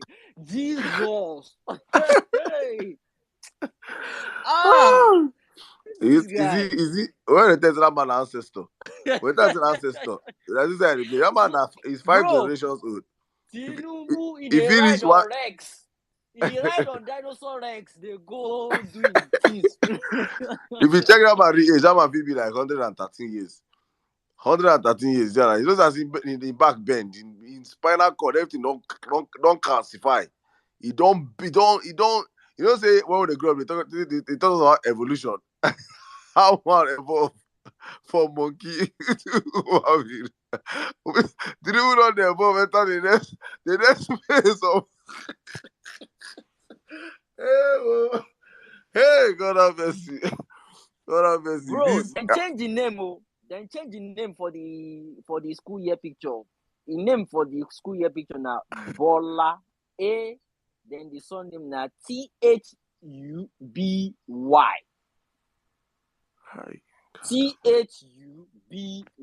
I don't know who. Hey, see, and this like the second or third school year picture where they go bring Komoto. So this one now, see the people where they around and say, you post about see their Jumbotron. glasses. You just Jumbotron now. See their glasses. I don't put their record, every single one of them, their record. I don't post them and their contact, but I blurred some of the numbers for private and confidentiality, so people not go they call them, they bombard them. The smallest among them now 76. No, sorry, there is 173 there. No, now 76. One died for 1991. As I died 1991, at 73 years old. Another 1895. You too, don't say. 18th century. 18th century. Then they born Tinubu classmates. 1895. My brother, the woman died for 1985 and she was 90 years old when she died. Before the First World War. 19 don't need this world. Before the First World War. Now you be there here as a young person, you won't die for person you don't do this world before the First World War. First World War finished. The first Second World War with Hitler. As a young person, oh God. I know fishing me. Please, Sheila, please. You have 4 minutes. Thank you, sir. Yes, bro. Crazy times. My brother, Saddam, I greet you. Otumba, it's been a while. I hail you. Jimmy, good to have you back. Sizu, I greet. Yes, bro. See, this thing, it's crazy. But let me just start calm. You see, just like my brother, Ken Shak, I'm from Plateau State, but I was born in the East. Spent the first few years of my life there. As I grew older, my teen years was back at home, but my adult years was in the Southwest. I appreciate the fact that I grew up how I grew up because I have a well-informed view of what my country is, of what Nigeria is. Because I look at the fact that some of these idiots are going on with these bigoted statements like as if it is set in stone. The level of bigotry I've seen is ridiculous. It is one thing when you're ignorant, when you not go to school or you're not exposed, and you say, okay, maybe this person is ignorant, this person not too sabi, and it's a whole nother thing when you know what you are doing. You know exactly what you are peddling, especially when you are talking about sensitive things about somebody's tribe, when you are going against a particular group of people and you are educated enough or enlightened and exposed enough.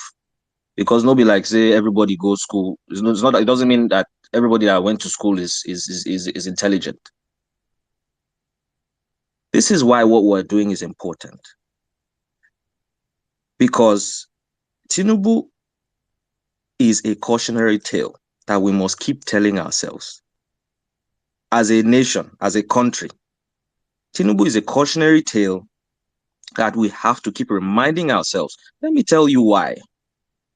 Somebody said something before, talking about, I think it was Mami Bolanle when she was giving a history of the Tinubu family. Today, we are going to be, until from now henceforth, we are going to be telling ourselves, telling our children, our younger ones, don't be a Tinubu. Don't be a Tinubu. But guess what? That is one family's name that this man, this cancer has taken. An entire lineage of rich history, I'm sure, has been swept by one man and his ambition. This same man took it a step further, swept a state that is the commercial hub of the country for years. This same man took it a step further, and he has carried this same ambition to the national stage. And he's willing to let the country burn just so he can say, I did it. It doesn't matter what happens to anybody else. And if you think that you are outside you are out of the country, if you think you're out of the country, it doesn't affect you. The fact that this man has come to the national stage, as far as you have this green passport that says Federal Republic of Nigeria, you go here. This week alone, I cannot tell you the number of times I've had to tell people that know me when they mention anything about Nigeria and the presidency, and they mention, oh, this guy that they said he had questions, this and that. They mention drugs, and I know he's not my president.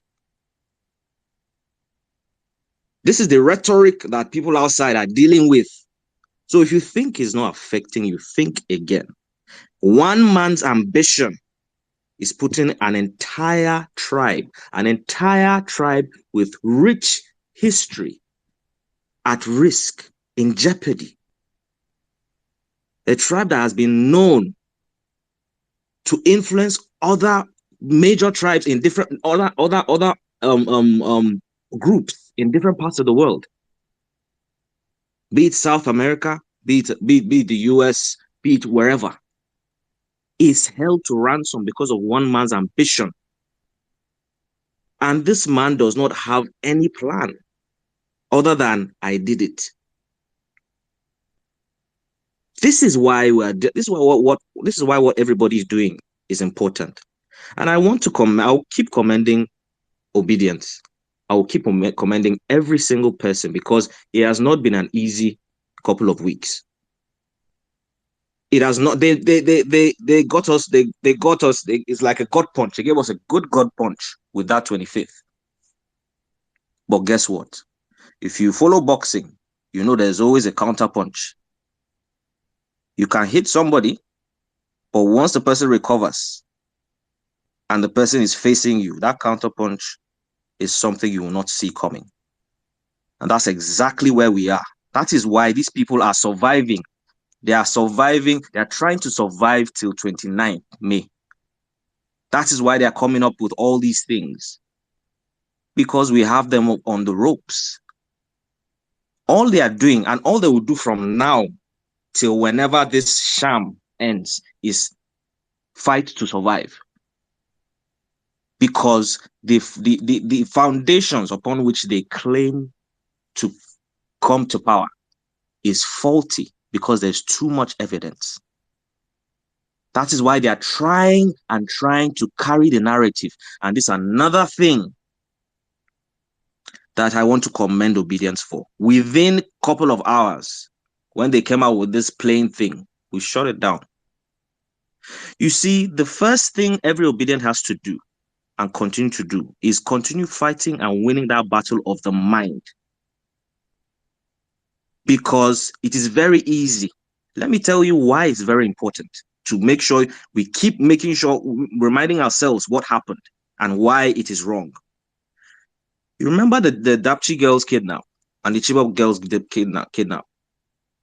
I keep using this example so we'll know the effects psychologically.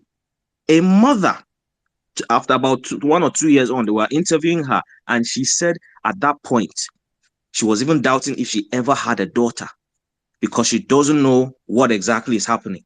She hasn't heard anything from the government. She hasn't heard anything. It's like everybody is saying, oh, it never happened. And this is what these guys play on. This is why the narrative, we must keep on winning this narrative, because they are trying hard. They are trying very hard to carry this narrative, to take it by any means necessary. Number two, the fact that we have not bit the bait that they keep throwing, because they are trying to cause chaos so that they can thrive on that chaos and use it as an excuse to come and do what they usually do. But we know all the scripts. We know their game plan. That is why I want to commend every single Obedient, every single person. When you go and think and you are tired and you're frustrated, take a step back, reason and well. Reason and well. If you did not, they should follow person talk, call somebody, say how far, this thing, how you see them, so that you get that ginger back. And that is why spaces like this and every other Obedient space is very vital. Because I know it is not easy what we're up against, but guess what? We are winning.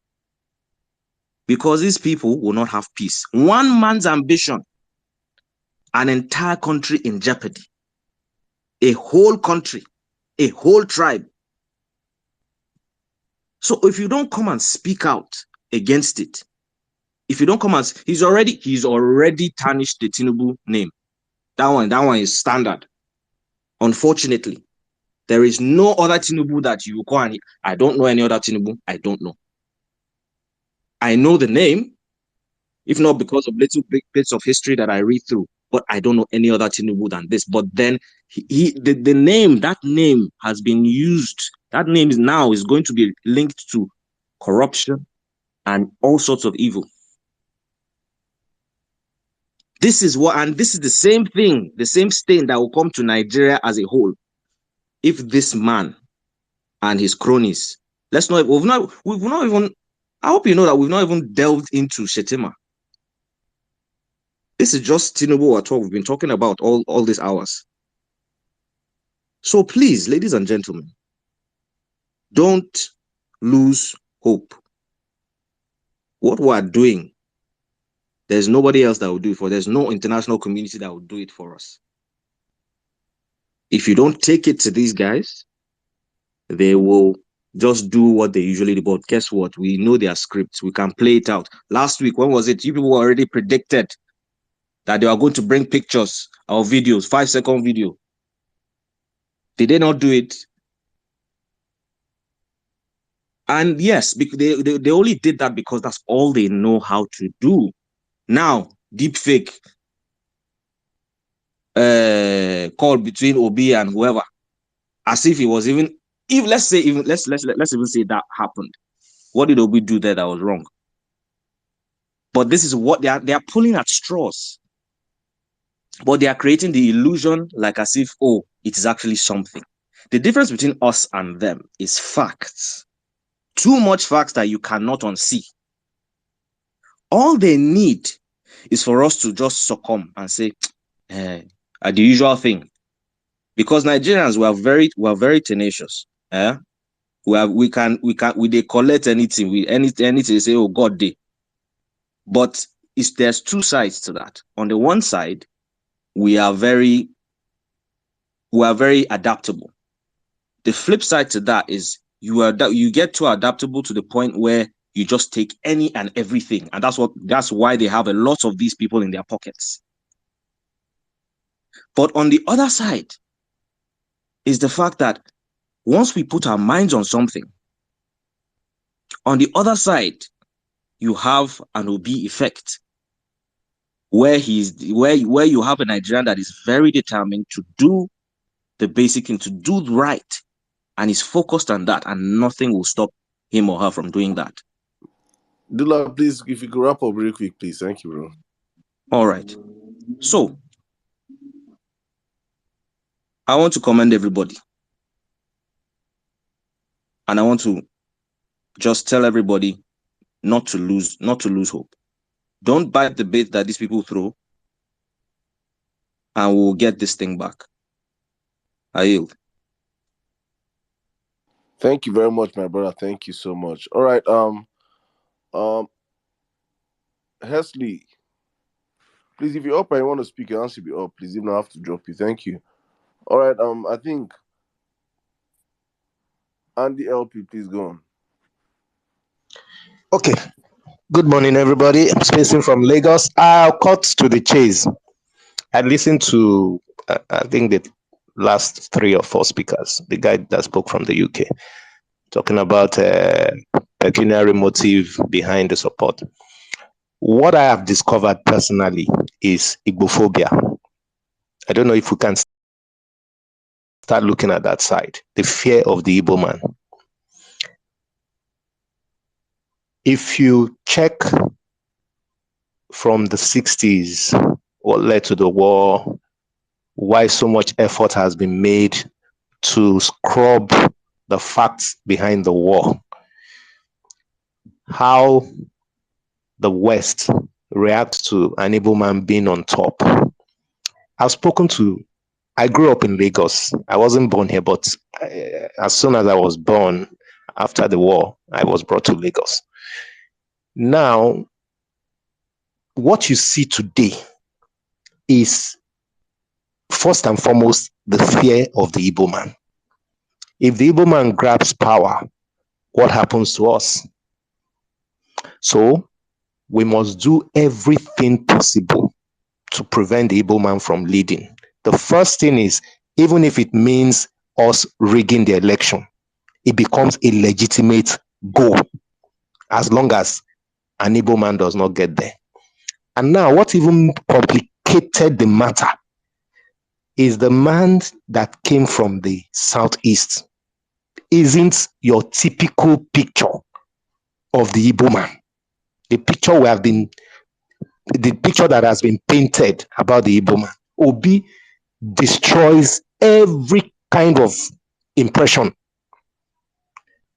Obi has dealt with greed. Obi was exceedingly rich as a student. I went to Nsukka myself, so I know a lot about the Igbos. Obi is not your stereotype Igbo man. It even makes this, you can't bribe him. You can't settle him. He appeals to you based on logic, based on reason. And I thank God Obi read philosophy. My first year roommate was a philosophy student. Up till today, I remember the kind of arguments we have. So this is a man you can't even defeat. Obi is essentially successful based on hard work. So everybody that comes against a man like this, and you are from the southeast, southwest, I see Igbophobia, a serious fear that if this man grabs power, what he has done outside of power, if he grabs power today, is going to transform the country. They don't want that. Not that they don't desire a better country, but not one led by an Igbo man. Give all the reasons you want to give. If you see a professor today against Obi, it is not because the professor does not have enough knowledge. It is not because the professor is not suffering. What is going on today is just a situation whereby this man must not be president. Otherwise, we have no country again. I'll refer us back to the days of Jonathan. One major accusation against Jonathan was that there was no Yoruba man among the first 4 people in government. There was a very serious attack on Pius Ayim. And that attack was that post, the list, it was supposed to have been saved for a Yoruba man. And if you look at how Jeg was attacked as if he wasn't just a Bayelsan, he represents that tribe. We don't want to be at the helm of affairs. So as much as we beam our searchlight on every other reason we can adduce, please let's not forget Igbophobia. It's real. The Igbo man with 20 pounds has done so much in trade, in commerce, in industry, and now you want to give these people power? No. Immediately that election was announced, there was a major tweet that went out that said, after 8 years of Tinubu, there will be another 8 years of Shettima, and then the Igbo man can aspire to be president. Talk to a man on the streets. He will tell you, oh, you can't just get power like that. It has to be negotiated. You can't just do anything. You have to have state governors in 21 states. How do you defeat such people? What they forget is the man you are contesting with this time is not a Jeg, is not a Rochas, is not Ojus or Kalu. And on the scale of who is even thinking about a Nigeria getting better, it is most of us, they call Igbos. I'm not even Igbo. I'm from Edo State. We see the love for Obi, even in Edo State. We saw what the Oba of Benin said to Peter Obi. So I'm just appealing to us. We are winning this. Nobody should have any illusion. Nobody should have a single illusion about, even if because Indikato said something today that thrilled me. She said, look, we've tested the electoral process. Now we want to test the court. And I said here before that the only way Tinubu can govern Nigeria, it will be a narco state, it will be a lawless state. There's no way you can govern. There's no way. People will have to come on air every day and lie. You look at the train that was being pushed this evening. What did they not say about that train? But will it work? No. The reason why Lagos will not work or Nigeria will not work with the Tinubu presidency is simply because the guy is a failure. There's nothing Tinubu can do to save Nigeria. It's not possible. An irredeemably corrupt person, there's no way. I bet I say this thing all the time. A Tinubu presidency will lead us to a revolution. Don't make any mistake about it. The military will fight, the civil society will fight, everybody will fight. The international community will cut Nigeria as a pariah state. It will be worse than Abacha. Imagine a petition to NBC signed by Bayo Ononuga. And that's the other part of this whole drama. There are state actors who want a dummy, who want a dunce, and they can all be signing documents, signing oil deals, stealing and all that. Yes, that is basic. It's a typical Yoruba mindset. Where I they walk, now there I they chop. It's a slogan. So everybody now is jostling. Sheyi Tinubu is jostling. Madam Tinubu is jostling. Everybody. So you are going to see a Turai kind of presidency.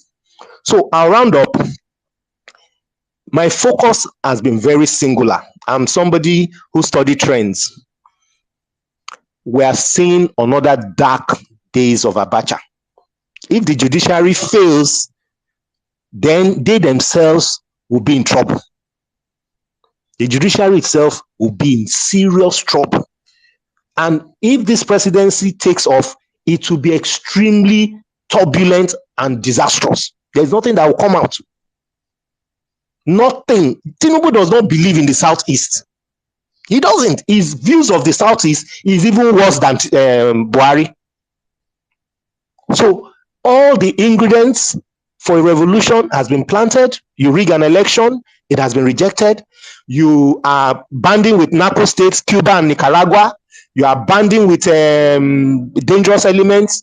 You are calling an Asari Dokubo. You are calling bad guys. You are publishing bigotry statements. It's over. I yield the mic. Thank you very much. Mrs. Mary, you have the space, please. 4 minutes. Thank you. Hi everyone. It's like I might not even use the 4 minutes. Hi Otumba, Remy. Hi, I'm Saddam. Jimmy, my in-law. How are you? Sizzle. Hi everyone on space. Please excuse my voice. I'm a little bit down. I wasn't really gonna speak, but I kind of like pushed myself too. So my thing is like I'm really gonna start by thanking the Yoruba Obedience for stepping up to the plate, for doing what you guys are doing, really, because it's not easy. Like NDLP said, Ebophobia is real. I mean, if we tell ourselves it doesn't exist, we're really kidding ourselves. And that's why I started this by commending my Yoruba Obedience for what they do. Because for me, for the past few days, especially after the Lagos election, I really had to question relationships, especially when it comes to friends and even in-laws. But and it's like a constant fight every day. But I believe that at one point in one's life, you have to overcome all this bigotry, all this tribal sentiments, and move on. Because if we're truly, truly what we say we are, one Nigeria, we need to believe, or I believe that there are still some good people. And that's why I commend my Yoruba people for pushing back. And with the Igbo phobia, what worries me is not only are they going after Igbos, they're going after innocent people whose only offense is just to own businesses. Like right now, it's like 3 Igbo markets have been burnt down. And no one is asking questions about how are these people gonna survive. These are people that have people that depend on them. And yet you haven't heard anyone like the governor come out to condemn, and even Ben Hyundai, who's always comes on Twitter for the littlest things to tweet about what is going on. No one has come out to condemn it. And that's what I want to say. As we are pushing back, we should also bring this to limelight so that people know exactly what is going on, because it cannot continue to happen. Like I woke up this morning and I saw all those tweets, all this propaganda, and to tell the truth, I was a little bit disappointed. It got to the point I almost wanted to log off Twitter, but I said to myself, if I do log off Twitter, I am actually allowing this APC bigots and PDP, let's not forget, it's not just APC, win, and we cannot allow them to. Yes, I may not be one of those. I may not be like distinguished Oluchi, like Nello, my sister, and Otumba, my brother, and even Emir Saddam. They're very forceful on Twitter.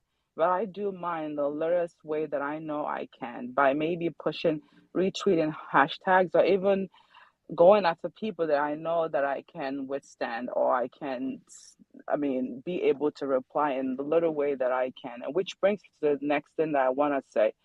And as us diasporans, if you're in diaspora, I think we do have a protest which we actually got a permit for on Monday. I think we should all come out en masse to ensure that we come out in our numbers to show APC that the majority of Nigerians are not in agreement of this government that they're trying to force on us, on other Nigerians. And I know that they're trying to do a counter process, and I pray that they do have their own permit, that they wouldn't use ours that we got to also do their own counter protest. So let's us come out let our voices heard.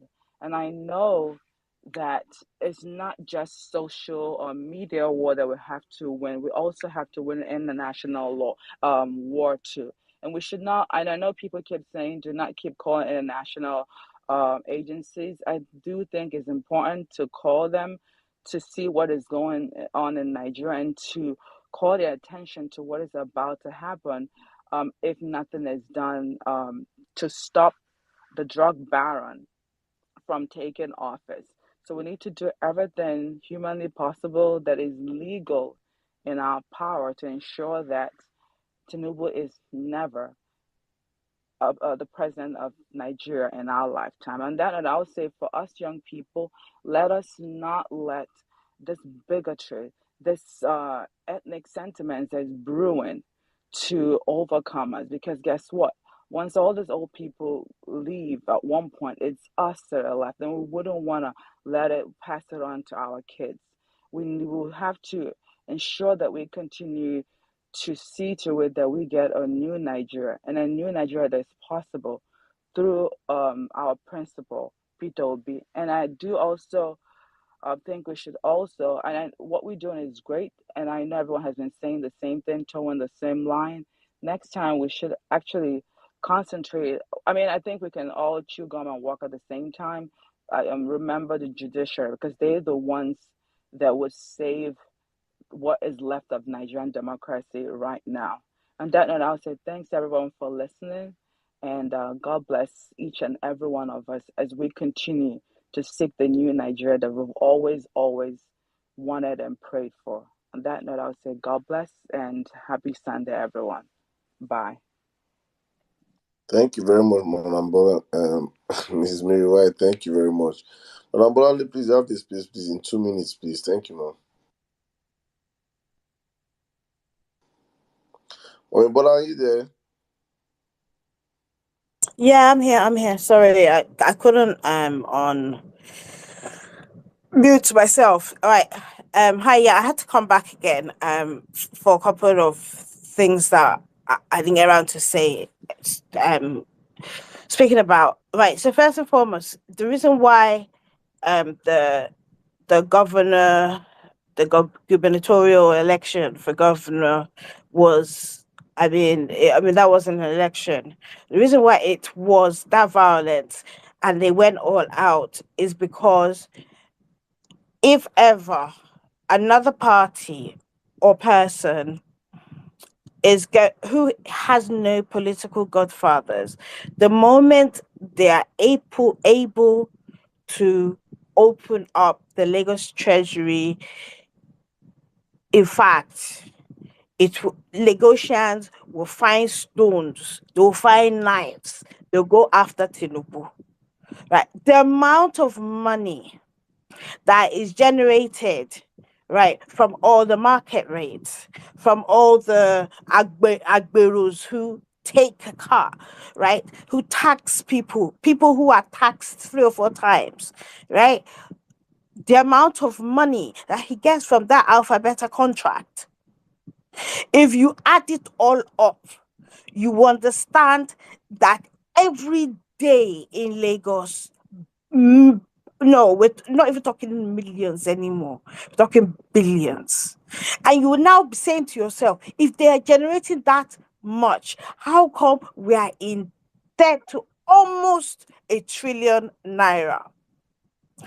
The treasury, whatever is made, whatever contract is given, theirs is not even padding. Theirs is not padding.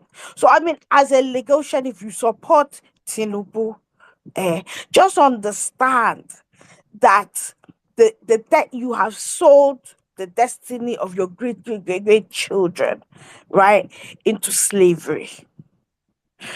That is what it is, pure and simple, right? Because it is not about him being a Yoruba man. No. You see, a Yoruba, now look, maybe I'm not a good example because I don't think like perhaps well, people say they say I don't speak like I'm a Nigerian because my outlook is so different, right? But even then, even there, will I support a thief, a drug dealer, because he's from my tribe? In fact, I would distance myself because I don't want them to tar us with the same brush. With that aside, Jimmy, I've got some work for you to do. Right, I saw somebody's tweet in which it had lots of attachments, and I read one, and it talks about the fact that the amount forfeited was 2 point something million pound dollars, right? But the case, that particular, there's another case that was filed in New York. Right, it was filed in New York as opposed to Illinois, which the one that you managed to get us and all the rest of it.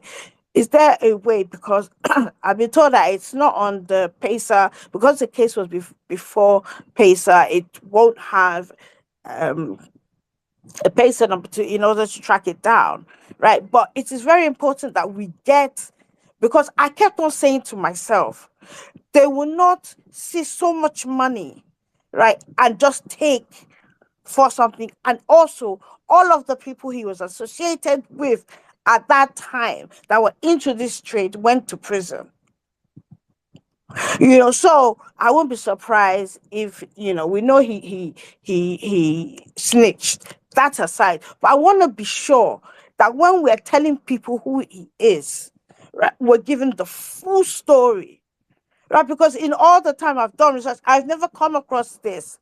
Um, um, I've never come across this, and it worries me. Right, Saddam, I'm wrapping up. Right, the other thing I wanted to say, when for every language, when you learn a new language, especially if you're being taught the language by somebody who just speaks it, the first things you learn is uh, how to able, so how to insult people. I learned that my Yoruba is not great, but I learned that, and I want to really say to whoever is within the hearing of this space, I am saying categorically that what you people did on the 18th of March, right, it is food that you will not finish eating. Because when his wrath comes down, you will run from church to mosque, anywhere, right? And you will not see, nobody born of woman will be able to rescue you. Because of Tinubu, you defiled our traditions. You did oral in daylight because you wanted to scare people. So now that tradition, as far as we're concerned, is a whole lot of bullshit because it's done under the cover of the darkness.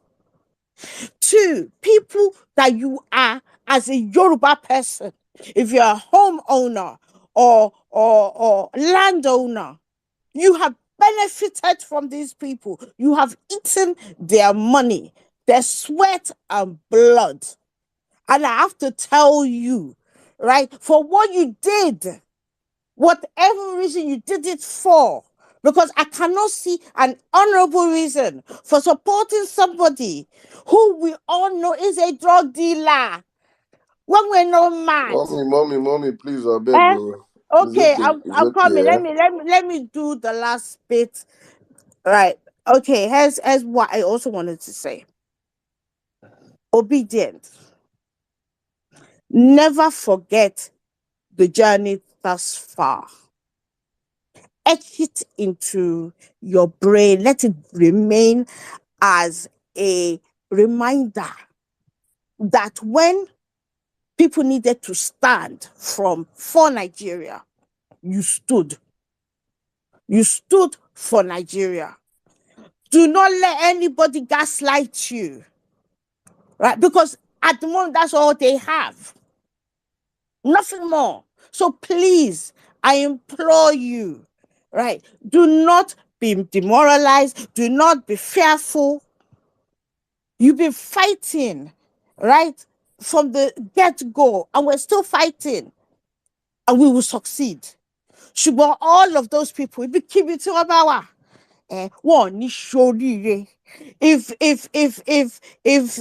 the owner of the day says it is okay, they will prosper. The owner of the night will tell them, no way, they will not prosper. Because you people are, hate is the worst thing you could do for people who have not done anything to you. You've killed them. You've killed them. You killed people because you can't let Lagos go. Because you know all your secrets will come out.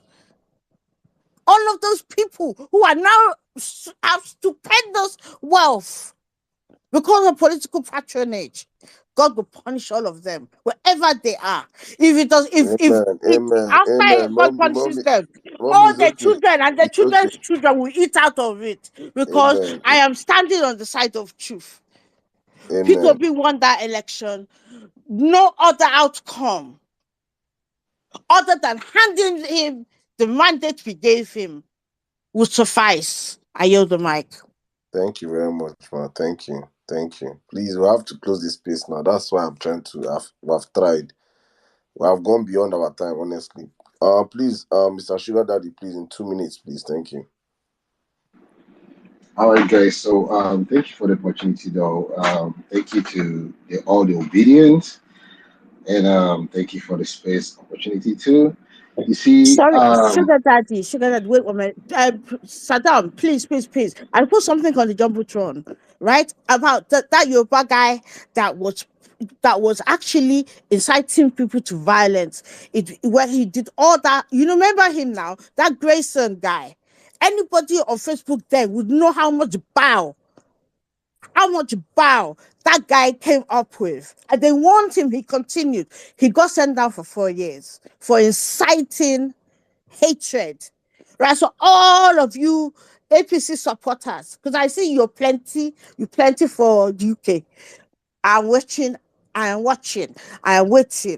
Your end will be what happened to Grayson. And at the end of it, even if you have naturalized as a British citizen, they'll collect it back. Even if you have indefinite leave to remain, they'll collect it back and you will return to Nigeria. Mommy, I am done. Sorry. Thank you. Sugar Daddy, go on, please. Thank you. I would say so. You see, one thing about lies is that lies when it's being spoken too many times, people start believing that it's true. That's one thing about lies. So the obedient movement, let's just keep doing what we are doing. Let's keep putting facts out there. Let's keep mirroring Peter Obi as let's keep pushing his integrity out there. And one of the things I also noticed is that what these guys are trying to do is that they are trying to push the obedience movement and make it sound like it's an Igbo thing. I am not an Igbo guy. I am from Akwa Ibom. You see, so in as much as we are trying to counter them with facts and all of that too, at the same time, let's not lose focus because that is what they are trying to make us. That's what they are trying to make us do. They are trying to make us lose focus and make it, and make this whole thing looks like is an Igbo thing. Is an Peter Obi is an Igbo president, which is not true. So guys, please don't lose focus. Let's keep doing what we are doing, and we also need to focus. We also need to keep putting our facts there. Like I say, like one of the persons said here, he said, she had to revisit some of our relationship with people. So don't like even if the lies is so small, even if somebody posts something there, and you know that this is a lie. Please don't ignore it. Even if it looks like a very tiny lie, against Peter Obi and the obedience movement, please don't ignore it. Take it very personal, and God will bless you. Thank you, guys. Thank you very much, my brother. Thank you for keeping it so brief. Thank you. And out to my sister, Konabu. Hanato, are you there? Hanatu. Ah, oh yeah. So, guys, I think we come to the end of today's. Also, I want to say something real quick. Can anybody even hear me? Yes, I can. Okay, thank you. All right, guys, I think we have come to the end of today's space. Please, before I just wrap up the space real quick, I just want to thank all of you guys for coming up on the platform for sharing this wonderful time with us. I've looked at what we have done over the past couple of months, and I just say thank God. I thank God the whole lot, and I thank you guys. Guys, you guys have been amazing. Please do not stop. Please stay focused on the agenda. When we started this whole past 2 weeks, we have been saying it's been all about distractions, distractions, distractions. And all these guys have been trying to distract us from this case that we have in hand. So while we can allow them throw up their distractions, our job here is to make sure that we speak up on issues, make sure that we deflate all their lies, and at the same time point them to the fact that the criminal drug dealer can never be president of Nigeria. Please do not stop tweeting with the hashtag Tinubu leave Yorubas alone. Our Southwestern brothers, I totally appreciate and bless you. God bless you all for coming out on the platform. I think you guys made over 60% of the speakers today, and that is an amazing thing for you guys coming up on the platform to speak. The space will be aired one more time on our radio station tomorrow, later today. So if you are here and you want people to listen to this particular space, you can go on our radio station at radio.vawulencespace.com. It's going to be streaming later on the space, or you can also go on YouTube. This space is streaming on YouTube. You can also listen to it playback on YouTube also. Thank you guys for always sticking with us on the violence space. It is important we shape this narrative. It is important we understand how powerful we are as a group of people. Thank you to each and every one of you one more time. Thank you to my brother Otumba. Thank you N6. Thank you, Jimmy. It's good to have you back. Thank you, my brother. Thank you to the violence team behind the scene doing a whole lot of amazing work. Zoss is on vacation. You see, all these guys have been going last week or tomorrow on vacation. This week, Zoss vacation. Next week, next week, we go vacation.